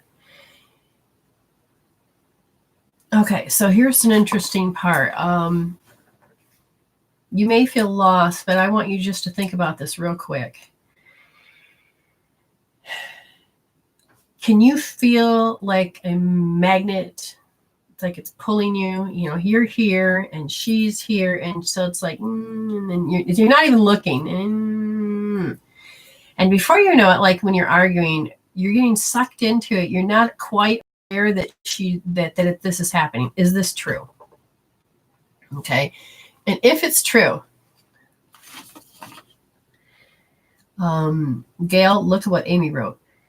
And is this true? And they said that you have been so used to this over time. This is a hopelessness. It's always happened. It's always happened that you cannot see it. We got to wake you up to see how and when this auto response happens, okay? Because you're so used to, I think, the pattern of shutting her up by taking the blame. If she's not, going to own up to what her shit is, if I do it, then maybe she'll change or stop, or I could teach her. Gotta learn how you're doing it. Because if you're doing that, then you need to go to one step further. And once you become aware of that, you're going to have to stop it. So when you are going and you're acting that way, and okay, it's because you don't have this A note. I want you to hold L2D. Okay? Oops, L2D. Left 2. Not first, but second. Put your thumb there. L2D. Remember to push in D. L2D. And you're going to look at how this happens. And then you're also going to feel how all of a sudden you feel the lack of power. You can just feel this lack of power. Do you understand? It pulls. And when it does that, all of a sudden you don't realize it, but you get sucked in. And now this is the part. Just keep thinking that. And you start to get sucked in, you got to go to another spot. Now, when you're first holding that and you're thinking of this and getting sucked in, watching it, go back to the beginning, think of it again, okay? When you feel like that's changed, you're going to go over to R3S. Okay, 1, 2, 3, R3S. Hold it soft. And you're gonna notice that when you get sucked back in and you can't get the desired results you want, and you start getting sucked back in, I want you to feel how I want you to become fully aware of when it starts to happen, because I want you to catch it and notice that I don't have the power to stop this. I don't have the talent to stop this. I don't have the whatever to stop. Okay. Feel that. You got it? Because you do know what it feels like to be unworthy. You do know what it feels like to be insecure. And you're going to have to own up when you start feeling insecure. You're going to hold that position, R3S, and you're going to hold and start thinking about how insecure you feel. And see, when you're focused on those, then you starting to unhook the ability to be controlled. Do you understand? But you have to get that number down of how much you know that you're insecure, how you know this happens. And you get them down to 0. Now, again, the A note. We need to build this back up, but we can't build it up until you realize that your reaction is to overcompensate. I should have said this instead. I should have done that instead. I need you to look at how, I should have, the overcompensation. Look that word up and know how it's done. And then you're going to focus on it by holding R1D. Okay? And I want you to stay in that until you know that's not true anymore. It's 0. What's not true? The overcompensation. Okay? Okay, so I'll just take a second and I'm rewiring myself here real quick. Okay, so there's a trigger. There's a trigger that makes you go very deficient in who you are, okay? The trigger, we're going to start pulling out the trigger. And that is you become very deficient. I need you to understand that word and how it feels inside your body. Deficient, like you don't think you're smart enough, or you don't think you're strong enough, or you don't think that. But it's inside. I can feel it, and I need you to just go inside and going. But first define it, and then you go to heal being indeficient. You're going to go to R2S. Okay, I'm trusting you're going to do this on your own. Otherwise, I'd have to give you examples how to address what you need to address. But I again, you may have to pay for a session. All right. Okay. So let me look at something deeper. Now, the thoughts. Do you think of her all the time? Do you want her back, or do you mull over what the bitch has done? Think about that.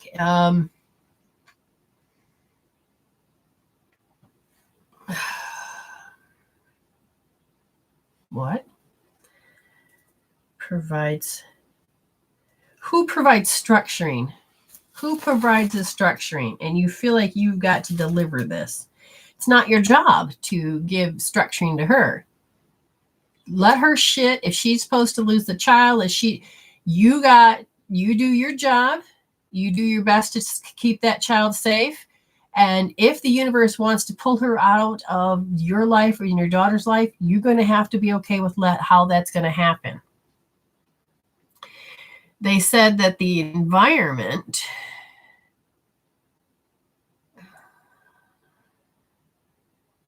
so the money situation seems to get you caught up and hooked up in the issue. Okay, so you have to look at your excuses and your reasons, write them down, be consistent so that you can see if it's about money, we have to work on money. If it's about that you can't live without her, we have to work on that. You have to pinpoint now.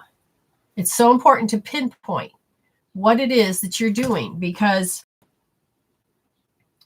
they said that you don't realize that you're tripping over your own thoughts. Okay, these are like bricks and ropes in the road, and you're tripping over them because those excuses and reasons pull you back in, and you're pulling yourself out, but yet you don't realize what's happening, and you get pulled back in. That needs to be changed. Okay. Now, I'm just going to say, does anybody use any recreational drugs or any medical drugs? Somehow something is playing a part in this, and whether it's drugs or alcohol or that, and it can impair the thinking. It can change the emotion to be worse. But somehow something is making a repeat, and you need to find a different way to cope, handle, and deal with if you're doing it or they're doing it. But you need to pay attention to. Okay, so the thing is that you've got to understand she's going to mess herself up. You can't save her. Do not empower her. Do not try to. It's not your job.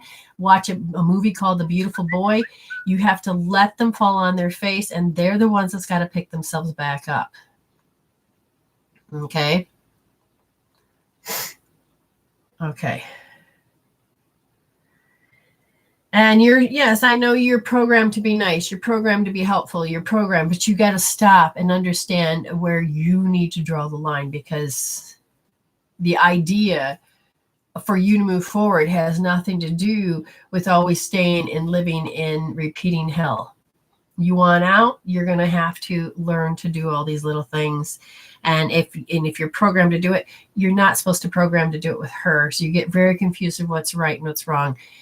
For you, it's you and the daughter. You start taking and loving and doing the things for your daughter, and you're going to have to let her fall, not the daughter, but and the beliefs, your beliefs, you keep pulling yourself right back into, I've got it. A belief is a butt under transition. Okay. A butt is a belief under transition. I totally said that wrong. But that's what a belief is. It's a butt. It's a belief under transition. And you've got to look at your beliefs, and you got to stop being, they're contradicting and conflicting with one another. You got to get your beliefs in a line. You got a lot of healing, a lot of hope there, and you can do it. I know you can. And you measure these, you mark these, because write down what I told you to hold and what you're supposed to focus on.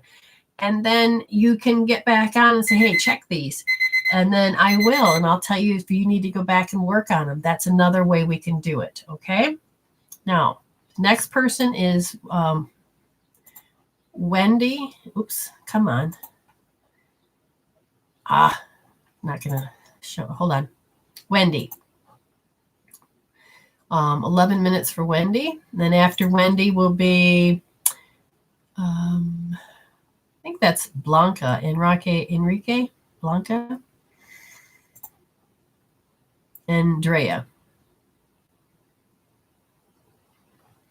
So Wendy says, now remember, since you guys will be coming up next in 11 minutes, get your stuff ready and get to write it down.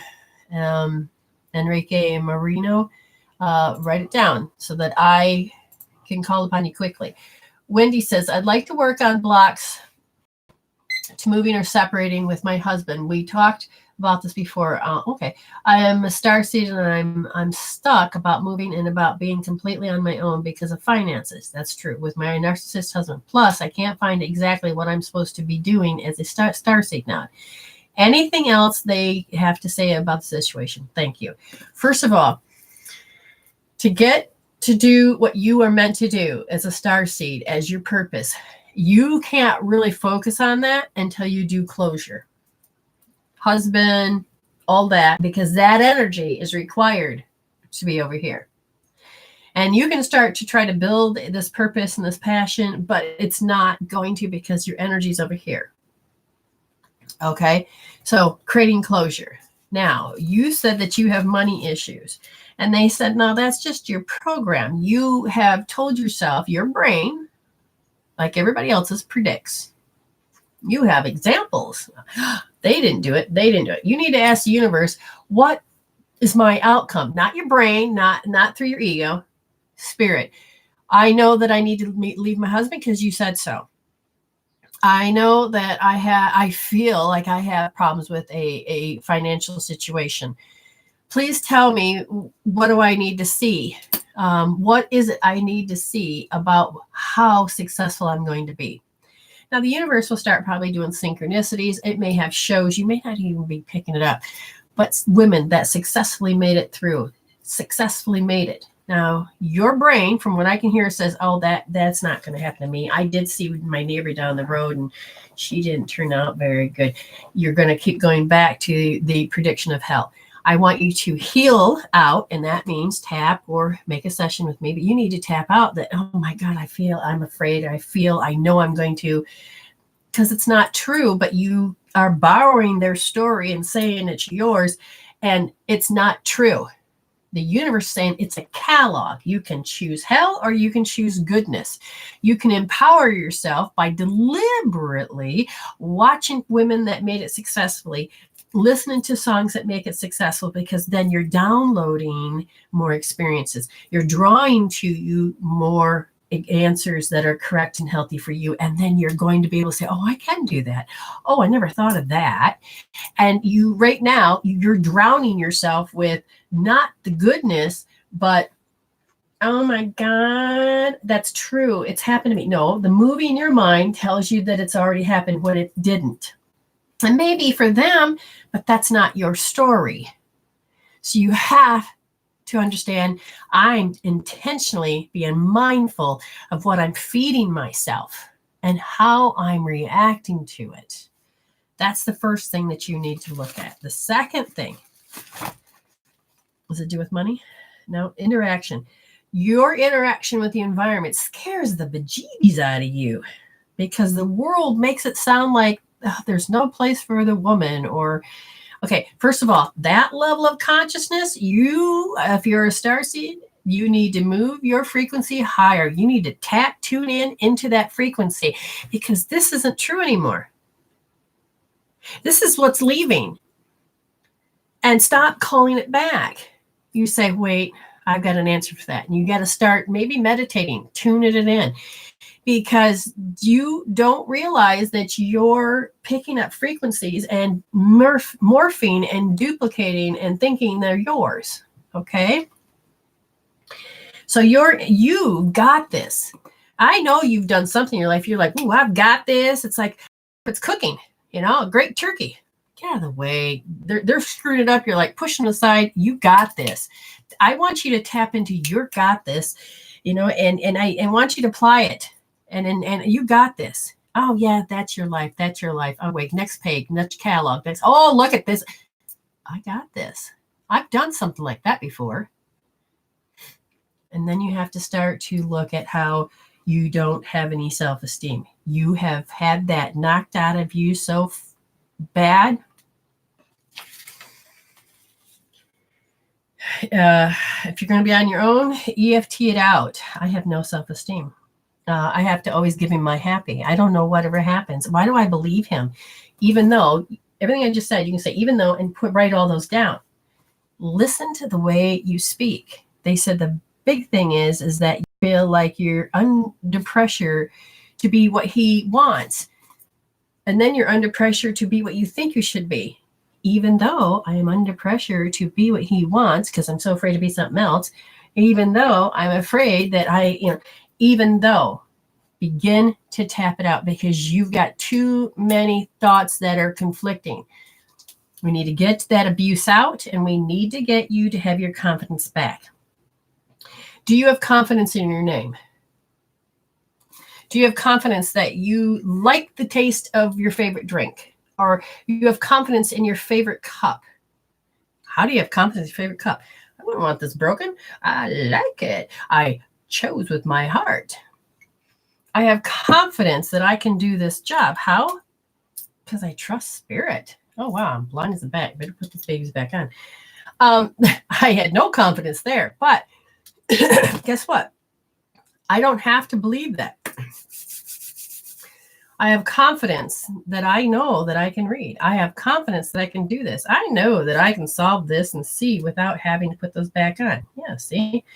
But it's about how you've stored it based on, oh my God, oh my God, oh my God. You got to build yourself up enough confidence to know that you don't have to go down that road. Do you understand? What's stored? 1 year old. What's stored? The energy. So the ion. So this is like a permanent thing. Okay. So what is it? Feeling what? And that's normal. Oh, gotcha. Okay. Have you ever walked on a nice firm floor and how stable that is? No. Have you ever walked on a swing bridge or on something that's really wobbly? That's how you see things. They say it's very muddled and it's instability. And you feel that, and you don't know you're doing it, but you feel it to your bone. And they said that you started to feel that life was unstable at 1 year old, and that's how you know your world. Well, then that's where I would say we need to get that out. And tapping it out or have a session with me. And what does this say? Something. No.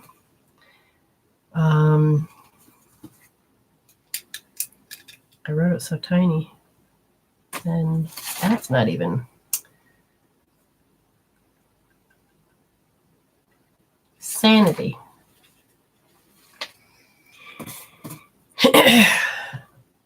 The one thing about sanity, let me explain. Define it. What I found out how I defined it was, oh my God, it just had to stop, and it was moving, and it was making me nauseous, and it just wouldn't stop. And I'm just saying, this is how my stability was. This is how my nerves were. This is how my life was. Even though you looked around, you thought, God, she's got a good life. My body kept picking it up and reading it as, oh my God, just want something to stop. And it's like I can't do tedious work. I don't like high maintenance stuff. I mean, it helps sculpt me to be who I am, but at the same time, oh my God, I have no tolerance for this. It's just like, and at one point you just feel like you just can't get any of these thoughts out of your head or these emotions out of your head, and they're going to drive you fucking crazy to the point. It's like having a nerve that's in constant pain. You just want to cut it off.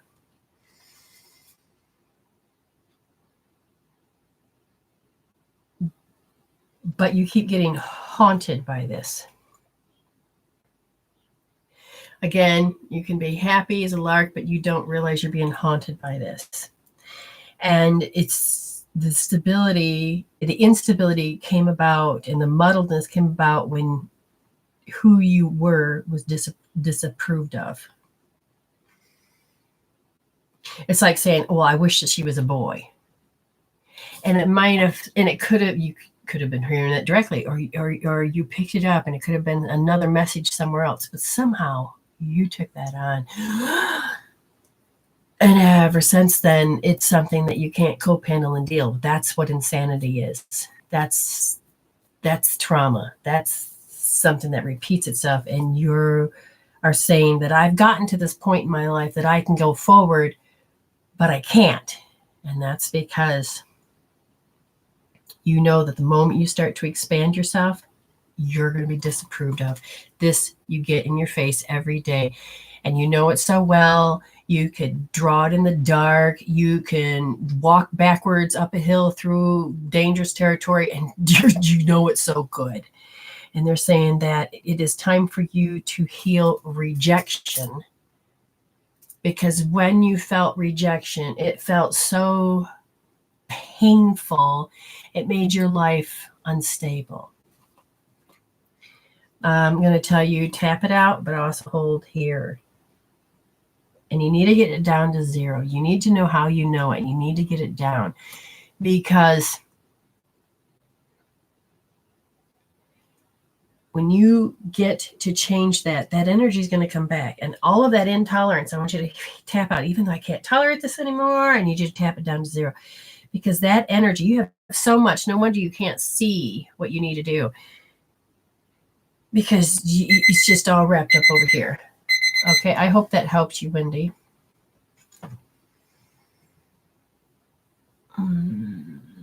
Okay, so scrolling. Next is Enrique Marino. And I don't see your question or what you want to talk about. Enrique, make it bigger. Was there anything specific? Is that Blanca again?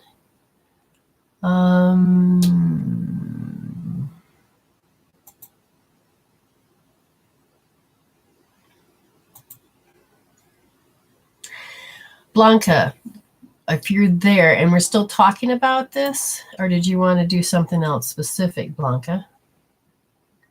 Because I don't see, there she is. What is it? Tell me what you say it's about. So it is about the course still? Okay. How specific? I wish this is where you could call me. What I need to hear your words. I want to know really what, because you can write it. address it, but you're not, I need to hear something. Okay, I'll look. No, that ain't it. And I thought I addressed it. So is there anything else that you need to work on? And then you understand what the reading I gave you showed all these specific things to address and to work on. And is everything going to be fine with the course? Yes. And so you must feel like there is a very fearful thing that's going to happen with this course. Because is there anything bad going to happen with this course? No. Hypnotherapy is going to be awesome. You're going to learn about again, I'm not seeing anything fearful. You're going to get some epiphanies during this course. Let's turn the fuck around.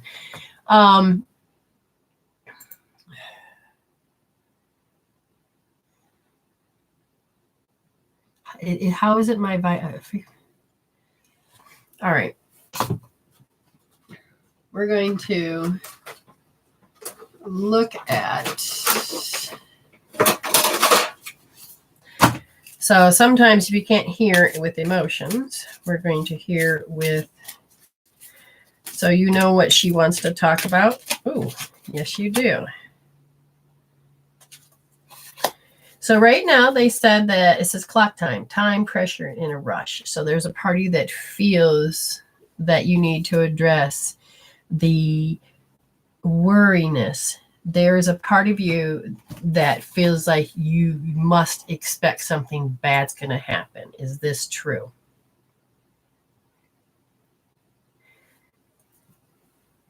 Do you believe something bad's going to happen? Because I see the word expecting. Not expectancy where something good could happen. This is expecting. So what are you expecting? Let's talk about that just for a minute. What are you expecting?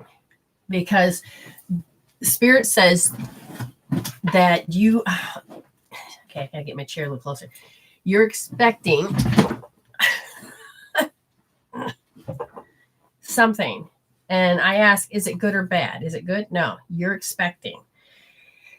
And I ask, is this true that you're expecting? Is there, and then besides the worry, fear, and all this, is there anything to expect? No. You feel that you may not be compatible or capable of doing so, and that you're creating these fears that are not true. You say you feel neutral.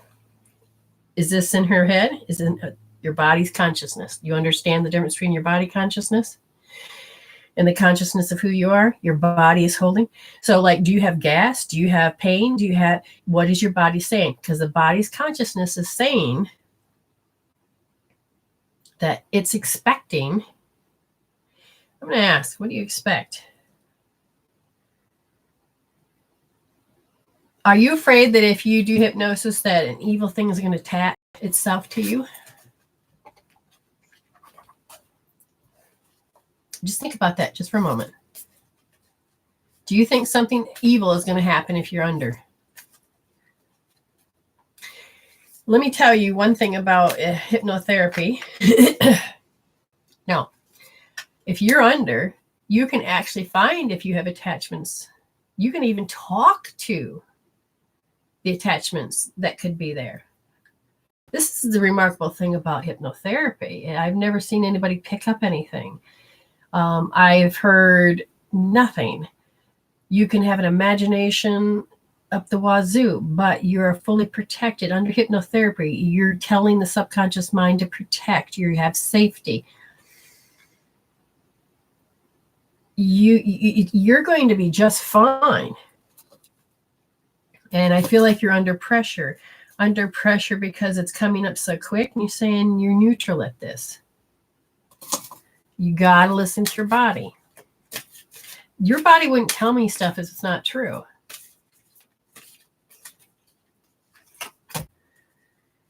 Be a leader. Show others how it's done. You can help others. So is that who you normally are, is to be the leader and step up?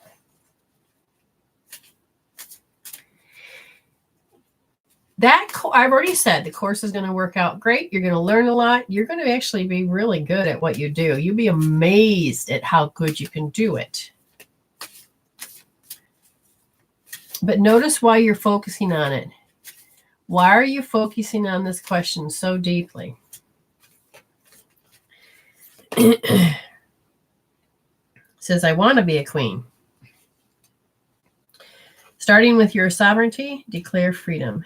Okay, and there's a part of you that's developing more of who you are. See, it's showing me these good things here. Well, you are a leader, moving forward. Go a little bit further. What does your guides want you to know?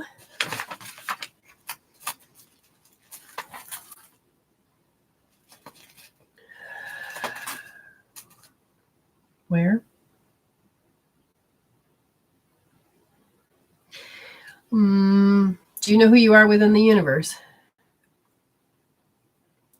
Because so far it looks like I'm missing. It's like anything I say is not true for you. But I know it is, because I'm mirroring you. They're telling me that this is sitting there. But if you don't have any connection with it, I don't want you to morph yourself into that. It says, who are you within the universe? And you're beginning to find the will to live. And sometimes the scary part is that enjoyment to get to that next step of who you are. Can you receive pleasure? Can you allow yourself to be happy? There it is. Because it is something new and unknown. There it is. When it becomes something unknown and new, you understand your pattern. You can hear your thoughts, correct? Because I'm going to tell you, when you begin to heal your emotions and your thoughts and your predictions, you can move into the unknown with grace and ease, as long as you know that you're connected to spirit and you know how to read the signs, and they'll get to know it. You're only told because it's unknown that you're supposed to be fearful. When you are diving into who you are, you live in this realm of the quantum field with all things potential. You haven't picked anything yet. And all this goodness, but we keep reaching way in the back to predict the bad. That's because your ego's in charge. You've got to know when when your ego's in charge. You've got to know. When you're in this field of unknown, you can have all these voices saying you have to be scared. Say, no, you have to train yourself literally to go into, if you say you know who you are, then you should already know that you can reach into, without saying, grabbing this wave and then bringing it back as a particle is like, shit's going to hit the fan. Put it back. Let the unknown unfold itself.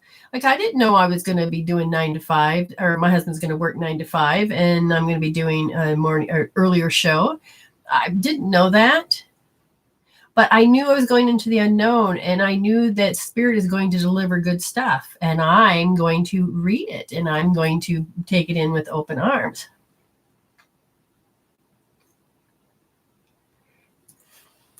Do you know the ego?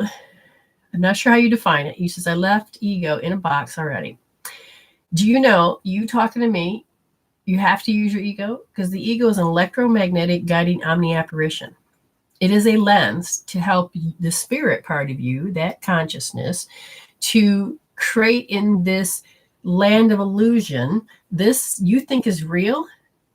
The only reason it's real is because you have a personality, and that you're looking through the lens of ego.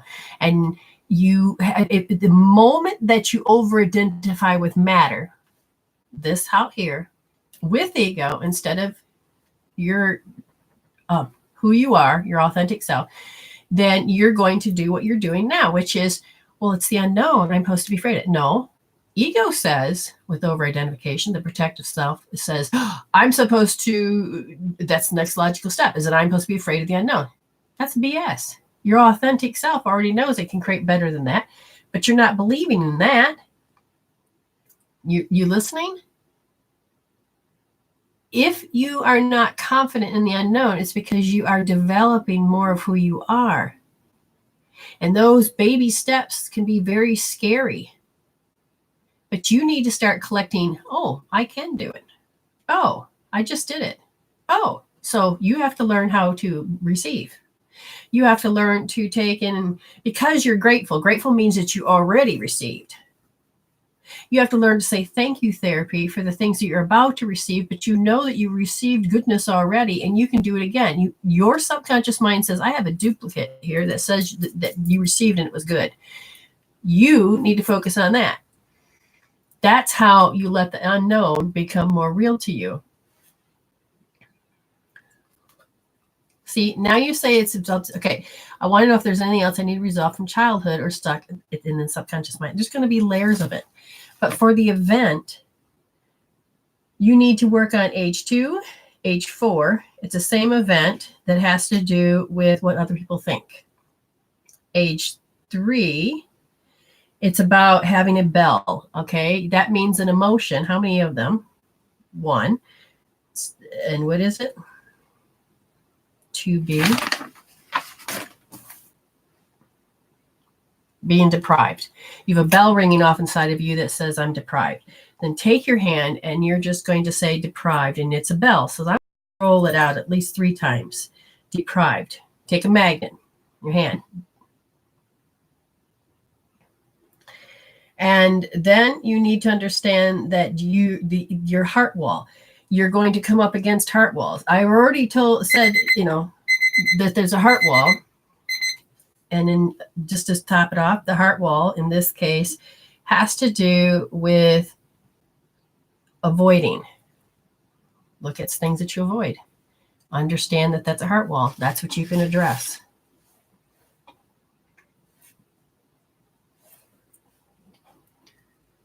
Oh, let's see. The next person is Drea. All right, the main thing that blocks you from having a healthy relationship, Drea.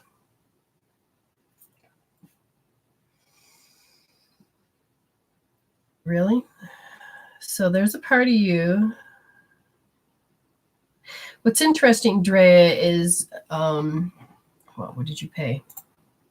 11. I feel a little depression. And if I ask, is it really true depression? No, it's low self-esteem. Do you know what low self-esteem is, Drea? I'm not sure which computer you're on. Because the low self-esteem can feel like depression. It's like, it goes there. And then I hear the thoughts,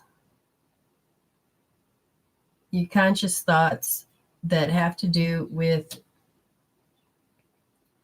the next logical step, structure. So how do you structure your life? Okay, so you're here. Looking at your structure of how you do things. Now, I see that you have opened yourself up to have a relationship. But then there's this next feeling that comes up. What about it? And they said that you have uncertainty. The simple little thing of uncertainty. Do you carry uncertainty? These are emotions that will create your thoughts to think differently.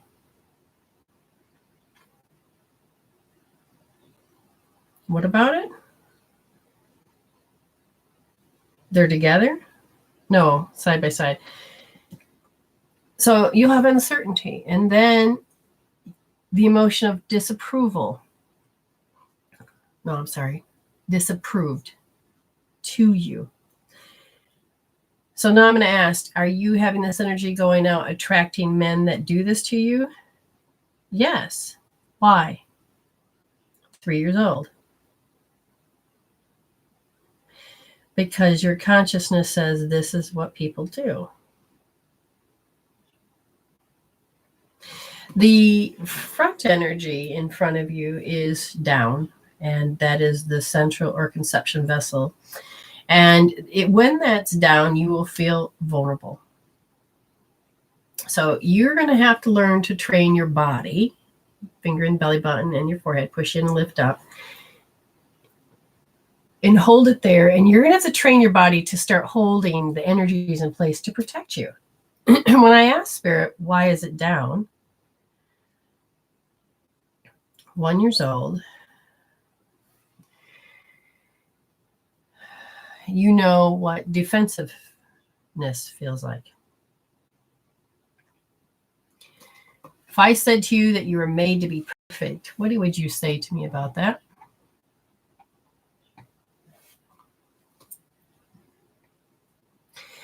Because if you're running perfect,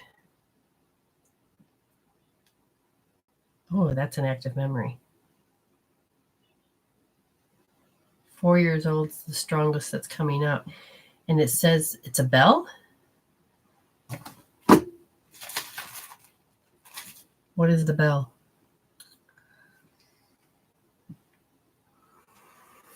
I can't become inferior. But then in relationships you do. Oh, that's huge. When you were growing up, did you have to be perfect? Did you have to, you had to be superior? Okay, did you hear that? I rephrased it. Did you have to be superior? Okay. Now that you're away from your family structure and you're over here on your own, that still is in play, but now you're in relationships. You only know how to be inferior and not superior. And if I ask why, and they said it's because of a bell that has to do with inferiority complex. So it changes its dynamics. And it gets very confusing when you have an active memory in this unit of that's going off. So you're trying to be an adult, but you have this other shit that's on top of you. I want you to take a magnet or your hand. I'll use my hand, but you can take a magnet, refrigerator magnet. Start it here and say bell, inferiority complex, and do that 3 times. Bell, inferiority complex. Bell, inferiority complex. Why a bell? Tuning forks, bells, you've heard them ring. The sound may disappear, but it'll still be vibrating. That's going off inside of you. When that active memory kicks in, same for you, Blanca, it kicks in, it stays ringing. And that can disturb what you're trying to create, trying to pull in, trying to do.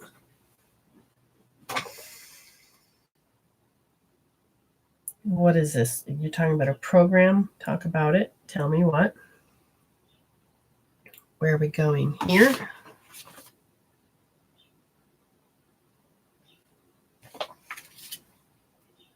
Okay, so when people give you advice, when people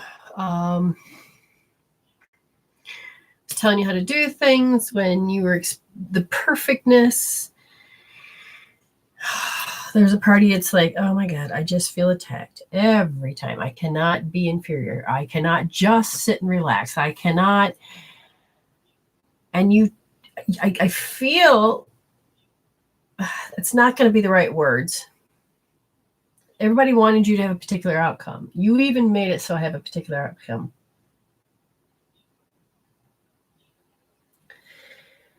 She's, I become aggressive and I'm trying to correct it. Yeah, because if you're feeling attacked and you couldn't change it here when you're growing up, now you're in a different setting altogether. You are meant to still take that same pattern of being perfect and superior, and then you're going to display this personality. And you don't want to. Your soul doesn't want you to. And then but it shows up in the way the relationships are.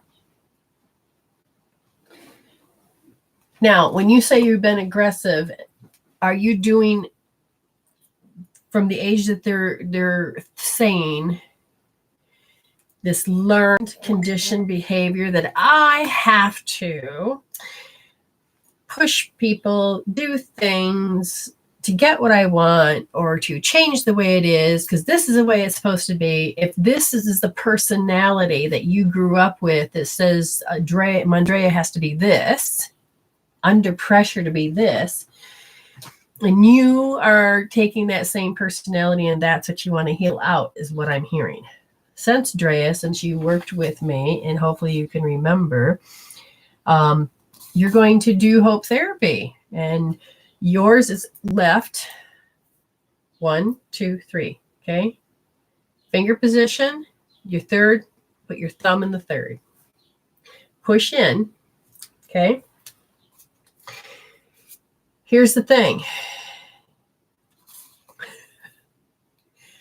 As you're meant to be perfect, you were feeling small at the same time. As now you're an adult and you want to do something, you can't help but to flex as well as become small. So that means you can't help but to be aggressive because you weren't able to say anything too much when you're younger. But you are, would you say that you're taking, is your personality the same as, yes, it's an automatic reaction. Yes. Are you saying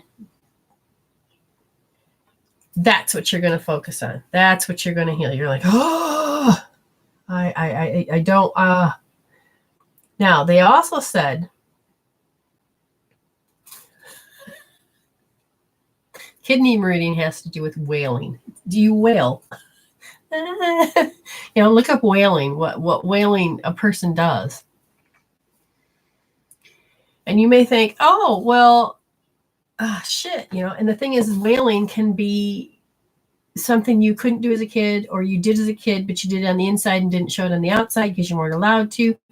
But you are beginning to learn how to express where you couldn't express before because you couldn't.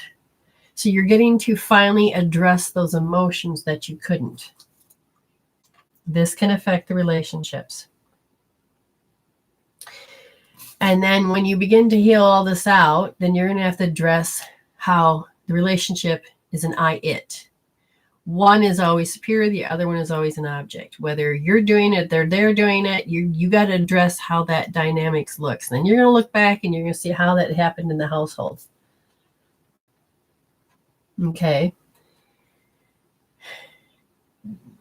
It is getting real with these particular emotions. Okay. And I would say look up what wailing means before you disregard that maybe I don't do it. Because you'd be surprised of how. Have you ever cried in anger? Have you ever cried in grief? Have you ever cried with pain? That's a form of wailing. Okay. And we'll see what happens. Very much. Thank you for honoring me. Oh, I lost the screen, Drea. There you are. There, the next person in, let me just see if I got this correct. No more hidden. Good, good. Go back to the 1 minute reads. Let's go back. Whoever else blank DR is, I don't know who you are. Would like to know if my body will change and become more active. Have joint pain in my knees and headaches in the morning and day. I feel tired all the time. Okay, that's a 1 minute read. We're going to see what we can get. First of all, your meridians are off, and you could use acupuncture point or acupressure points, source point healing. You start to rub to get the energy going. Use energy medicine. Train yourself by addressing that. Now, if I ask what tired, is it actually tired? No. It is that you've had to learn to be indifferent, and you've had to learn to display you could feel this, that you just repelled against, I don't want to be in certain situations. And that's the tiredness, is that, oh God, I'm done. And that, now when I'm looking at the joints, they said that the joints is that, number one, the spleen meridian, the energy is not moving, because in a partly you feel like you're self-loathing. The gallbladder meridian is not allowing the energy to flow through. And the bladder meridian is that you have to look up what sour grapes are. And then I would definitely say, 1, tap that out. 2, learn, just put in source point healing, or sorry, that's not it. Source point, meridian source points. You'll see a chart with hands and toes, and just start rubbing all those points. That's all I can tell you. And you'll start to, or look up energy medicine, and go from there. But you don't have to suffer like that. Because if you do the 5-minute daily routine from Donna Eden, you'd be surprised how much you move forward. Oh, okay. LDR, you were Laura Mendel, just to let you know. Okay, so you just had your reading. Sally Milburn, I've got goals for my work that are based on very competitive positions. Oh, can you tell me if I'm on the right path?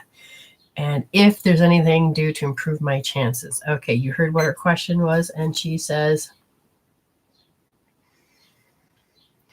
all right, there's a lot of times you go right down to the liver meridian, and the liver meridian talks about how that you have to go to irrational thinking, and you get very high beta, and you think. And that is how you are being competitive. I'm going to ask, is it being on the right path when it comes to the way the positions are? Yes. Is there anything to improve my chances? Yes. And the improving of the chances is that you have got to stop believing that what you say and do is irrelevant. So if you were to say, even though I think they think I'm irrelevant, or what I just said was irrelevant, do emotional freedom technique. If you don't know, you can go to my website. But there's a point that it's causing an arrested development, because you could really get and be on the path that you need to if you remove the thing that would stop you, which is the irrelevancy. Mesha Pool. Mesha says, my question revolves around my chakras. Are my energy centers all flowing well? Blessings and abundance to you. Thank you. Okay, so she's doing a clearing. So how is the chakras? Okay, the chakras, in this case, they're saying that you need to work on the 5th one on the back, because you don't have the willpower to want to assimilate or to feel something in the environment. If I asked you what that was, you would say that it's about, I don't want to be self-centered. Okay, so you're learning to center yourself, but you have a picture, and at 4 years old, you saw self-centered people, and you were interacting with the environment, and self-centered people threw you off. You need to get the pictures of self-centered people out, because it's a negative feeling, and it's throwing this off because you can't have the will to be more talkative, communicative, and assimilate what's happening, because at 4 years, like, I don't want to assimilate this stuff. These people make me sick.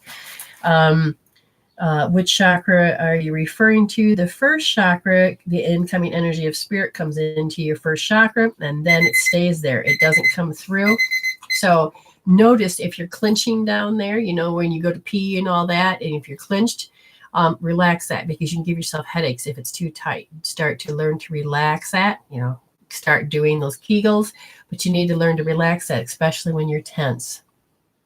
Renee Patterson. What spirit needs to tell me? Renee Patterson, it says, you're doing good, but your nutrition, we need to change some of the nutrition in the body. You need to, the Cinderella solution. So I may have to talk to you about this, and that is add in the mornings and to have more vegetables, but have a little bit of protein and have some fats.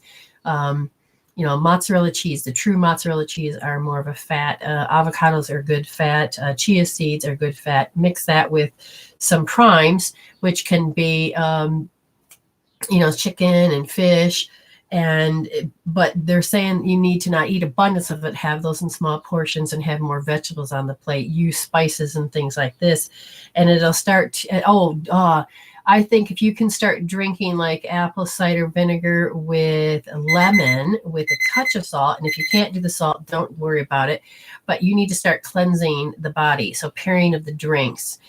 Another pairing that would be good, if you drink coffee, I'm not sure if you do, add a little bit of cocoa and cinnamon, and try to eliminate milk. If you're going to use milk, see if you can use almonds, stay away from soy, and stay away from cow's milk, and begin to drink some of those pairings. The body will start cleansing itself. It'll clean out the liver, and then the liver is one thing that's affecting the large intestine, which then affects your lungs. So just let you know that. Deborah Demon, will Sean and I be in a relationship? Hold on, I gotta get my cards. Oh, that's not the cards. That's not the cards. Hallelujah, where'd the cards go?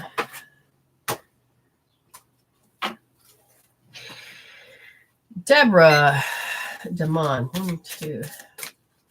I gotta start this real quick. Hi, Virginia Flores. If you want a reading, a 1-minute free read, I didn't put it in there. Dre, are you still there? She's probably not. If you, I'm going to just type it in and then I'll be right with you, Deborah. So to get a free reading, it is to send question to medicine woman for you at dr.com. Okay, and then I will give that to you. So, Deborah, you had asked whether or not will Sean and I be in a relationship. Wow, it just jumps right up and says here's a wedding card. So I'm answering, I guess, yeah, because then that would mean total commitment. Any for sure. And they said just when you in it, make sure that if you're in a relationship, don't let it be codependency. Addictions are affecting your romantic life, which means if you're coming in with trauma buddies, dramatic buddies, then it's going to, you can be in a relationship, but it can affect the relationship down the road, if that makes any sense. They're saying that keep the flirtation alive, and you will have enjoyment in that relationship. And you were going to be working on some past life issues with this man, just to let you know. Pam Hurd, acupressure point. Hi, Brenda. Do you have any acupressure point for osteoarthritis in the right hand, especially the index finger? Okay, so let me look. All right, so she has problems with osteoarthritis. So first of all, we have to get your gut in line. The gut meridian seems to be really affecting that middle finger, and then the liver meridian. So those two. Now, anything else? Yes. Okay, so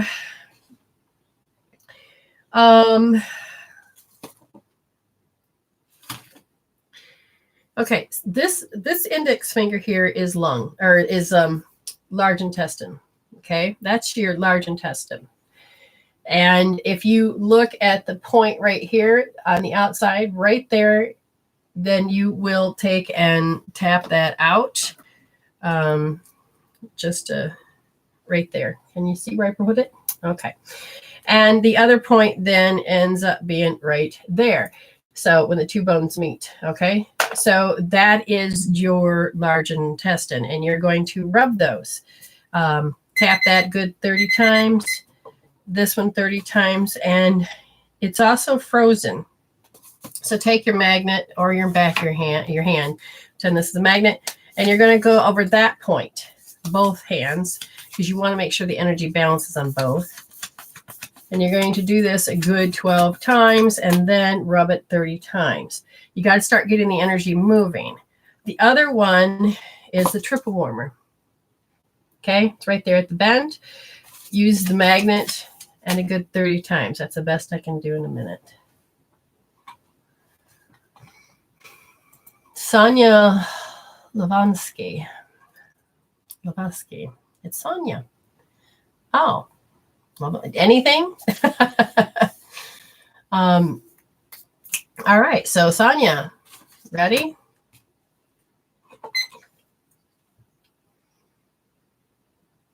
You're working with compatibility issues. Am I compatible anymore with my mate? Am I compatible? And the more you expand, the more you're coming up with how you've already responded of contracting yourself, because I feel like his energy is still too large.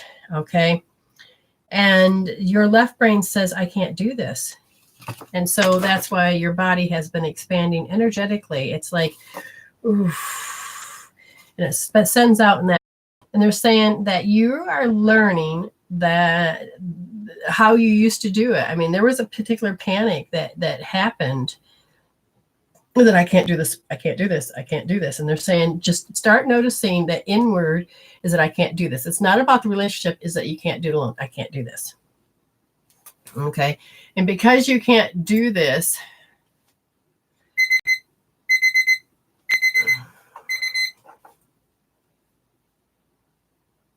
yeah, it is even affecting the spirituality. Won't allow information in because you keep repeating that I can't do this. It's applying it on all of your life. Gail.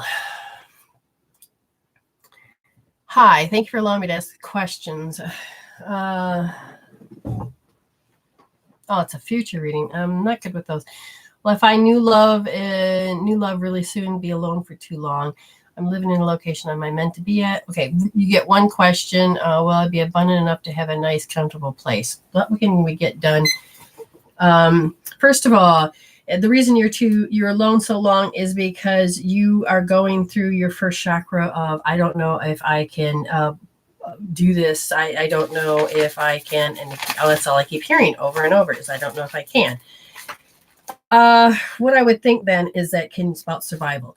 You need to address survival, because if you look at your questions, they're all about survival. And because you have to grow from this, you excessively worry about survival so much, you may not even be aware of it. Your body sure does. And are you supposed to be at the location that you're meant to be at? That's up in the air too, because you keep saying that, oh, I'm survival. And because you're doing that, you won't let any place really be your home.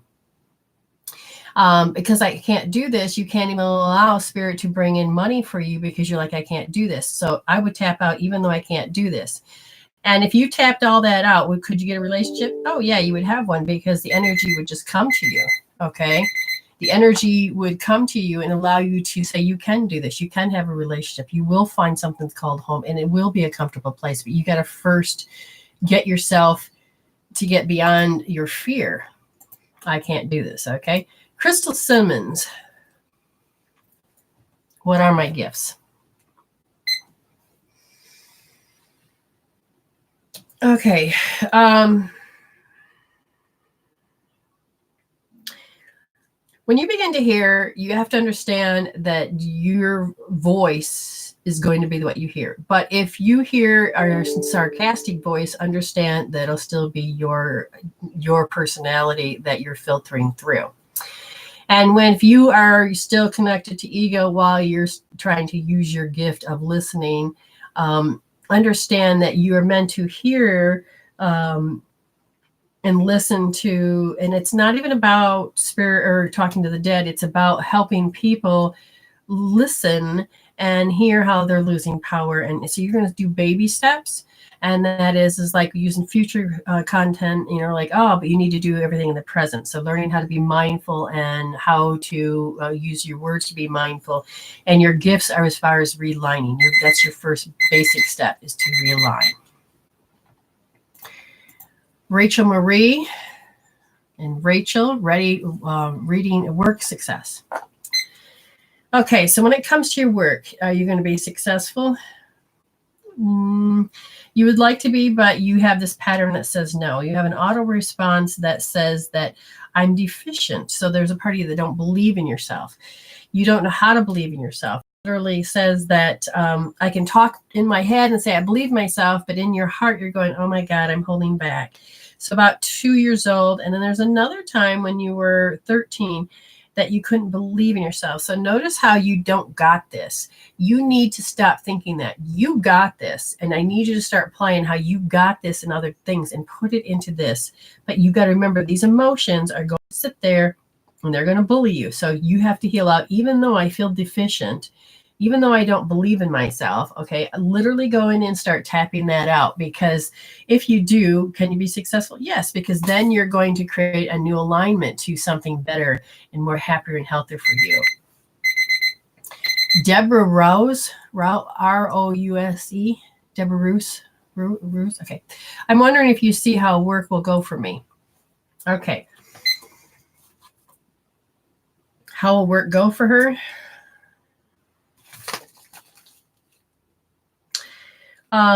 You'll get, once you get more centered, then face how awkward you feel. Then work will start going better. But the work, they're saying, did you really choose it with your heart? Because it is, I like what I do, but I don't want to be tamed or controlled. No, where you're going? There's a habit. What? Who the thing's going to exert. You seem to always have somebody that comes in and exerts their power over what it is you're enjoying, and therefore it's you're easily not easily influenced. Your ability to be nice stops you from really doing the job that you want to do and to be successful at it, because you have to do something to do it maybe with their work. But you stop with everything you're doing, but will they do that for you? So there's something in doing with your behavior. You need to put some kind of healthy boundaries up.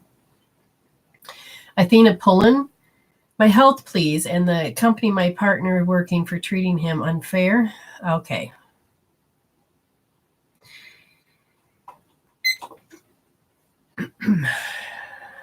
Is there anything frozen? Anything blocked? Your large intestine meridian is saying that you're used to being rejected. The large intestine meridian is affecting the liver meridian because you're so used to people exerting their power over you. You got to stop those two things. The other thing is that you know that how you find yourself, that you can be important in, as soon as that really? I cannot be important. And so therefore I have to correct myself to not be important. So then you contract your energy. Holy shit. You got to stop doing that. And so that, the thing is the more your husband believes that things are unfair, and then the more he's going to attract in. So it's in the way the thinking is. If you can begin to shift that, the thinking of being self-centered, or the company's self-centered, or it's like, what about me, the self-centered. You got to look at how they're doing it. But what it is it's actually causing an energy to fight against each other. And it's in the personality. It's in the talking. Who is this? I'm not sure who this is, but it's DDMM CCOLM. DD. I don't know how to, there's no name. I'm waking up in the night with full-blown anxiety attacks in my gut. What can I do? Okay, so it's in the nervous system.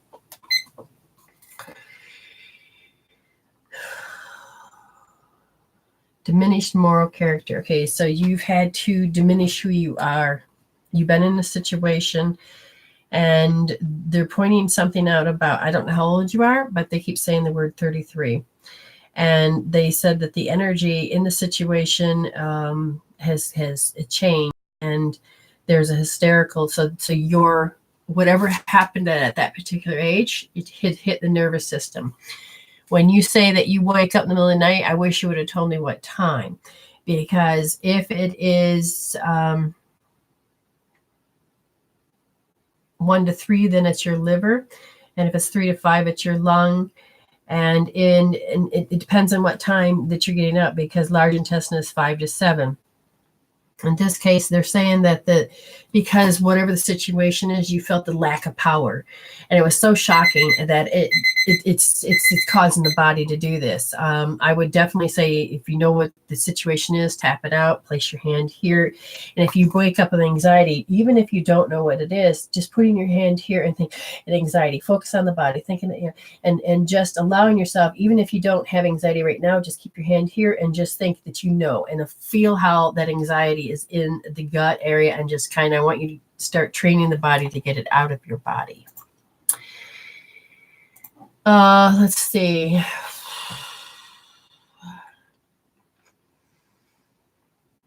All is good. Everything is good. Okay, so it's important, if you got any of these right on the nose, if I'm doing good, would you please? Oh, Deanna was Dee Comb.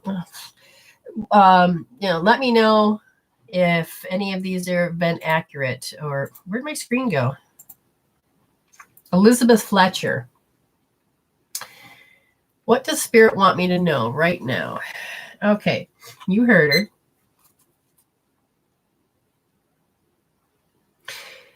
You don't have to be perfect. And you have to let the energy show up to you as perfect as it already is, even if to you that it doesn't. It's because when you go about ready to take action to do something, you compare it to something in the past. I don't know how old you are, but number 32 shows up. And that changed. Something changed the way you see things. They say sometimes you feel overpowered. I don't know if I've got time for that. Let's see. Oh, it affects certain parts of your body. That's interesting. It's causing a disturbance in the upper shoulder and iliac crest,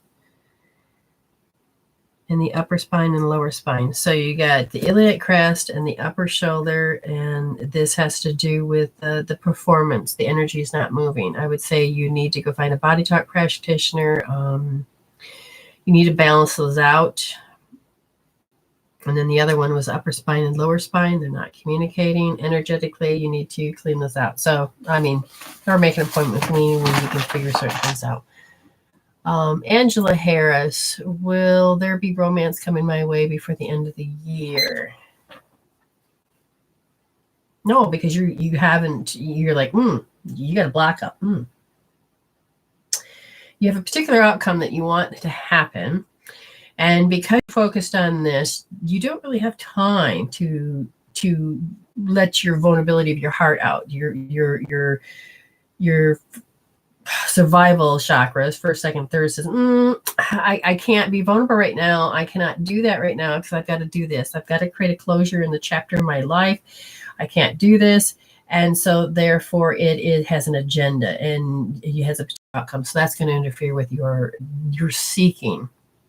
If I ask anything particular, can you heal and along that? And they go, yeah, you got to stop worrying. Because when you worry, it causes you to be split-minded. You think, I'm not worrying. And the next minute you're worrying. But the whole time you're still like, I can't do this. Okay. Put your hand on your head, or you can tap it out. Oops. Yeah. Rebecca Goldberg. Am I heading down my right path? Feels right, not... Oh, okay, something's not right because it's affecting my health. Something feels right, but not able to connect with spirit or guides. I understand. Do I have... Okay, so, wow, God. What is this all about? It has to do with the stomach and the gallbladder. Okay, so what's really going on? You heard her question. She has anxiety. And then over time, hopelessness. You always get the same results. And then what else? And then she has to go into shock because the shock came up when she was 13. So that nerves are doing that. You have those things going off. What's the anxiety about? The anxiety is about arrested development. So you can't really develop past a certain point. What age is it? Age 13. Gotcha. You know what worthless feels like, and your body says that it keeps repeating this particular pattern that keeps you into arrested development. So I would tap that out.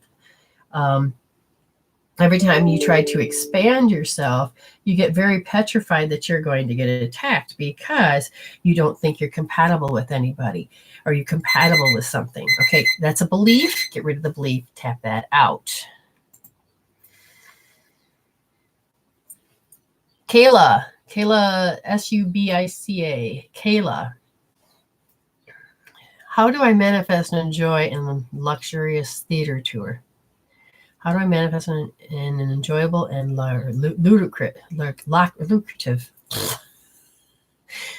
How do I manifest that? Okay, let's just put it that way. How can I manifest that? Okay. Do you have the manifesting capabilities? Is there anything that stops you from doing this? You have two particular things. The first one is when you were 13. And this experience says that I have a panic. So whatever you had in the panicked in the back, you need to remove the panic. The second part is that the energy on the outside, it kind of moves you into the action that says that you're supposed to feel bashful. That means you're picking other people up and that you're not actually going to be able to speak very well. So I would remove those things to become more able to enjoy. To manifest. And so getting the EQ, like IQ, getting the EQ, the emotional quotient up, because they said that because it's not those emotions I could describe, they interfere with your ability to become stronger and have an enjoyment. You're taught something about looking over your shoulder. I don't get it. Somebody on the other side, she looks over her shoulder. She's like taught that. All right, I'd stop doing that. I'd not stop doing that. I'd have to heal that. Danny Dowdy. Okay, I just wanted to check in my career essentially. It seems each time I'm doing something I want to do in love, Spirit does something to tell me that's not right. Am I okay? So, Spirit, is that door being shut for her every time? No, it is a pattern. What is this? Age 12. Age 12, you were going after what you were going to go after, like the brass ring, and it was slapped out of your hands.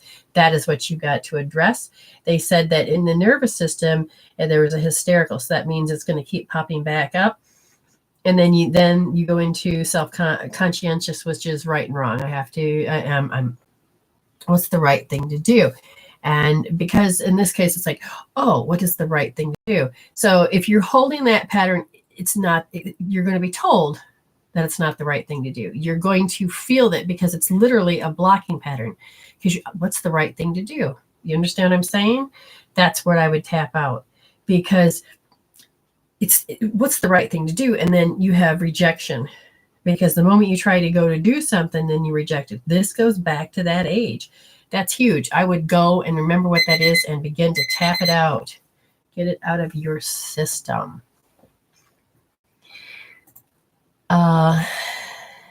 Eldo Lanier, Leidner. I lost my job and I don't know what now. I'm just feel like disappearing. Okay, so understand your emotions. This is how you cope, handle, and deal with what happened. You're getting sucked into that. I would say disrupt that pattern. Start doing EFT, even though I feel like I'm disappearing and I don't know what to do. Those are the two things that I would focus on. Keep tapping them out. Do EFT. Do several rounds. And the thing is that right now you're told to heal those particular reactions, and then you have to look at how I know that this is never going to work out. But you've made it this far, 100% in your life. You've made it. So you may want to go in and start tapping out this overtime hopelessness. No matter what I do, this is just hopeless. Fuck it. That attitude, that's personality creates your personal reality, and it confuses you because you don't realize it affects your reality and about the job. And being invalidated. People are telling you shouldn't feel that way, even though people are telling me that I have to invalidate my feelings. Tap it out, because the emotions are real. We just need to resolve them out so that they don't control you, hon. That's not right. Jen Psychic.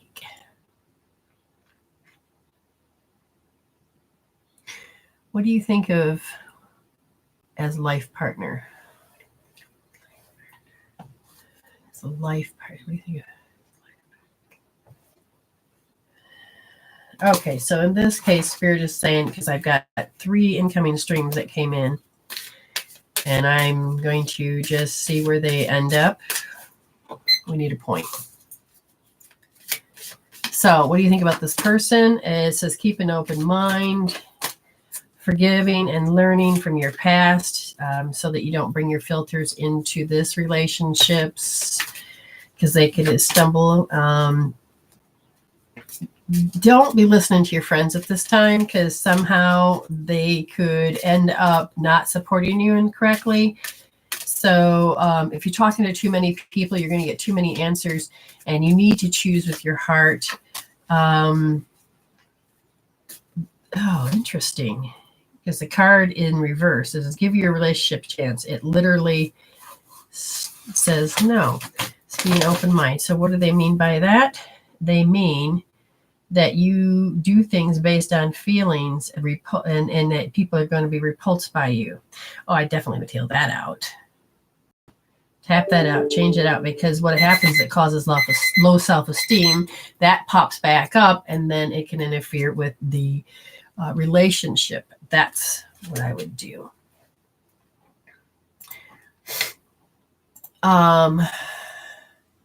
Yes. Yeah.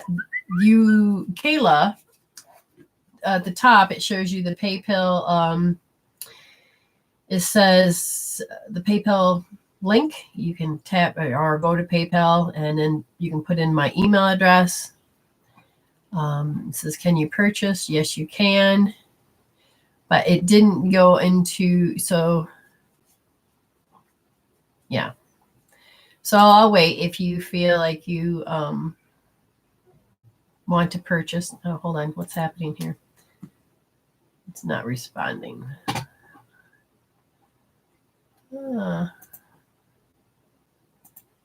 Okay. It all froze up.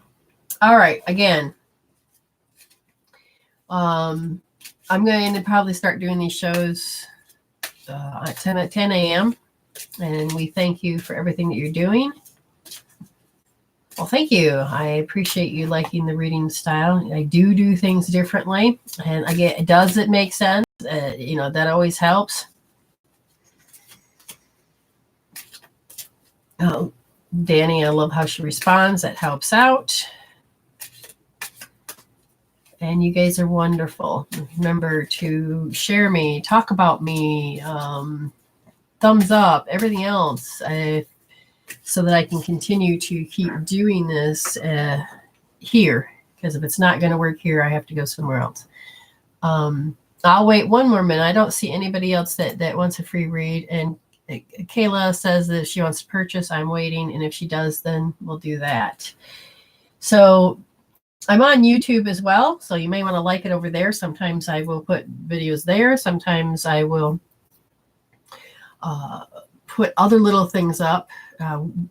Look forward to the fact that classes are coming. I'm going to have subscriptions so that you can have it at a very low, getting certain things at different levels, as for being fans that want to have different directions. We'll move in and we'll do it that way. We want to thank Amy Jensen for helping Schmalz for helping to help you get your questions answered and guidance, and all of these wonderful people. Okay, hold on. What's going on here? All right. So just again, we're just going to wait, and there it is. Well, no, that's not the one, but we'll take that one. That's a 1 minute free read to Anita. She's got 2 different names here. Hold on. Anita, Bounmy.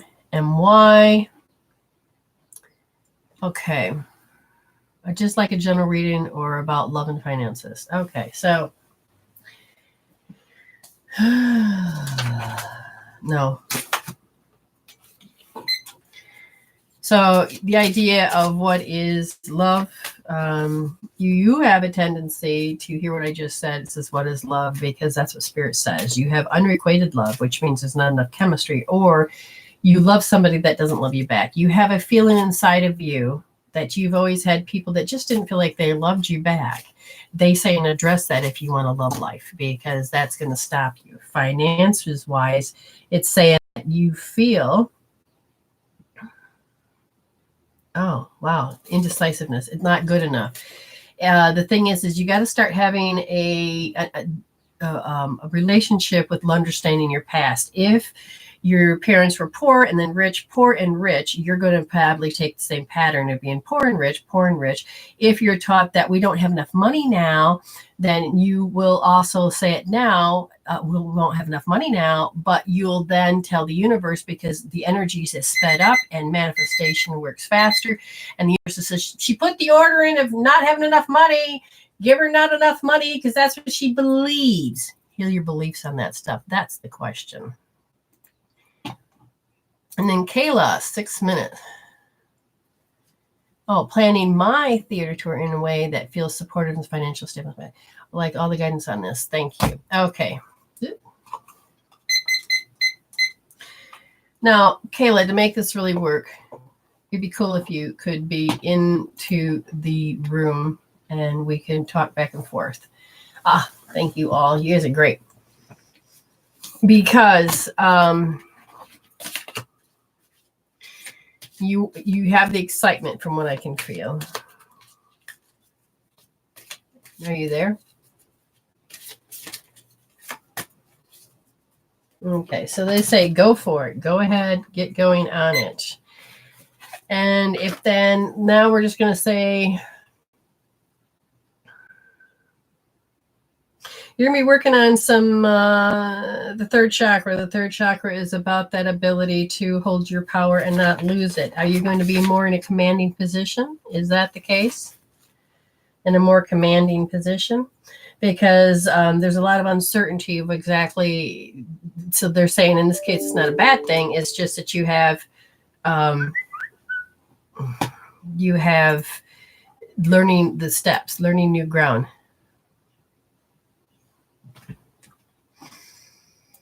Okay, so when you're learning new ground about something, then it's going to unfold. But learn to not be uncertain. Learn to always find the answer. I'm a resolver. Oh, there's all this. I got this. Just let spirit communicate and talk to you so you can get this going. It is creating that relationship to get in that alignment of getting it going. And they said that once you start to get past that, you can get past that indecisiveness, because it's when you're doing the choice, it's not about the people as far as them telling you what they want.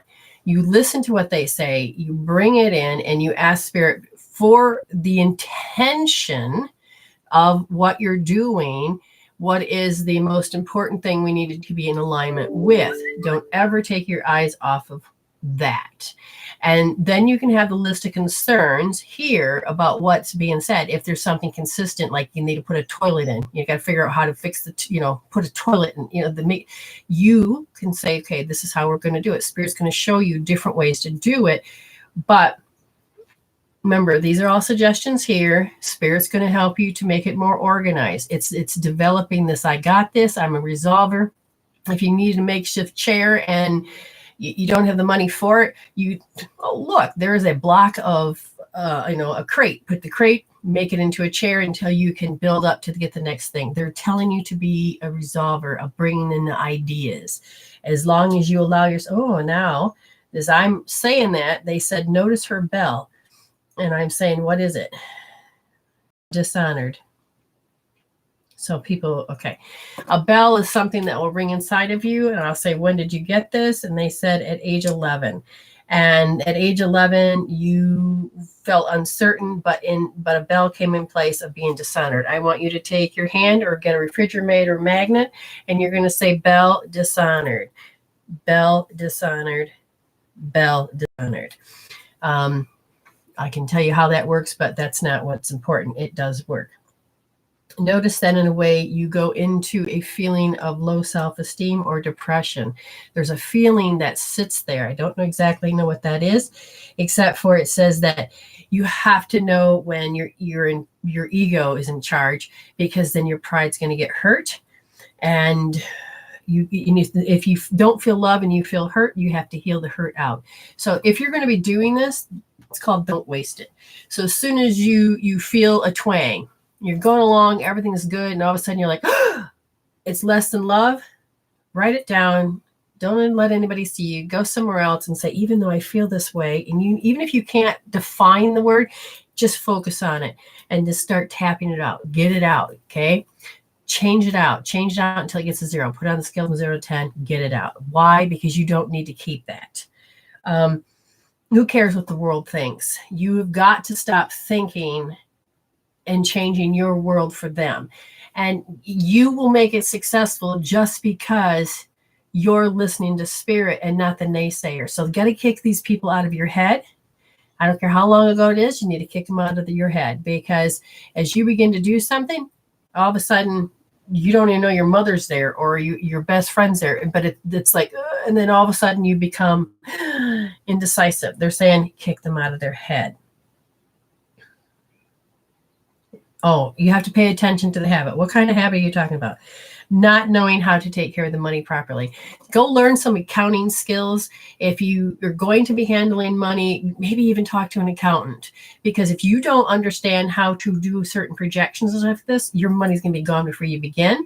And it's going to be like water instead of putting it back in. And then you won't learn how to appreciate how to take the money and make it grow. You don't want to live for the day. You want to live for the long run. And that is, you got to figure out how to do something with the money. Okay. What at 6? Something at 6 years old? What about it? It's an active memory. Is it active right now? No. What about this active memory? It's the interaction with the environment. Tell me more. Where did my happy go? Because of criticism. Okay, so if you're going to be doing this, you cannot put all of your cards into what they say, because if you do, you're going to be crushed and you're going to end up crushing what you're building. You need to take and not waste it. Take those emotions in, tap them out, get down to 0, and then you will change. Now, the critics, remember, sometimes their lips just flap in the wind. You don't need to see that as bad. But if somebody has some good advice, take everything with a grain of salt and say, Spirit, how do I improve upon something? Or if they don't like you, then you're going, if they just plainly don't like you, you don't change yourself just to suit them, because you'll never probably make them happy. You've got to start to really defining you in spirit, because when you do, you become stronger, okay? You become way stronger. All right. I've got money. It doesn't say who it is, except for uplifting tarot and Reiki. Who's that? Who are you?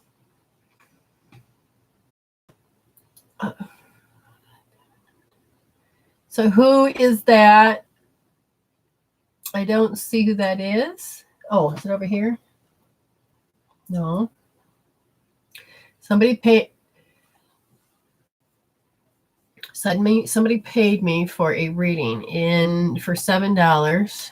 It says uplifting tarot and Reiki. Who are you? Identify who you are so that I can give that read. There's always that delay.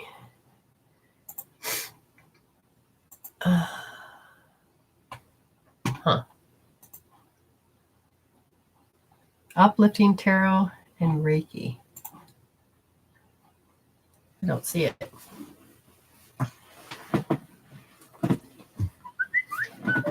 Oh. No, that's not that.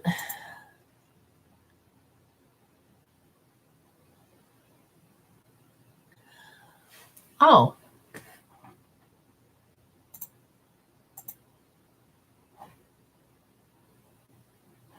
Hold on. So that's Kayla. Okay, I forgot. Okay, you asked there. I said yes. And then who was that? That was under. Who did I just read? Oh, because it came in the other way. No? How did I do that? I feel like I've just dropped myself out of sync.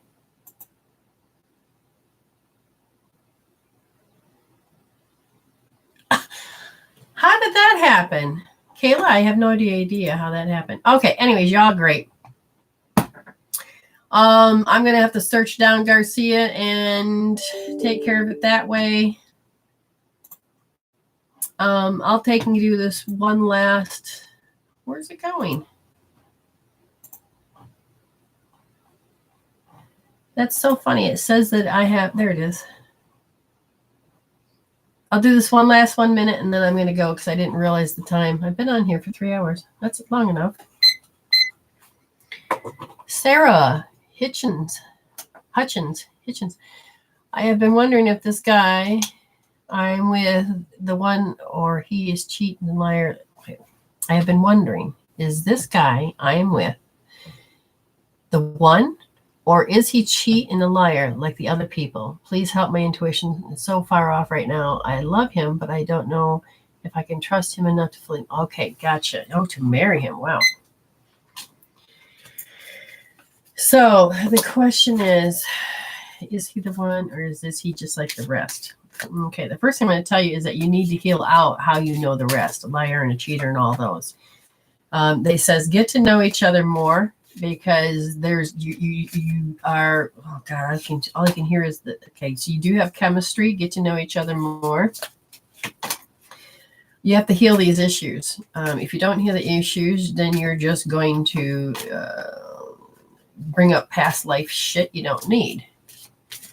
And what about this? Let your friends help you, not do minions. Good God, please don't do that.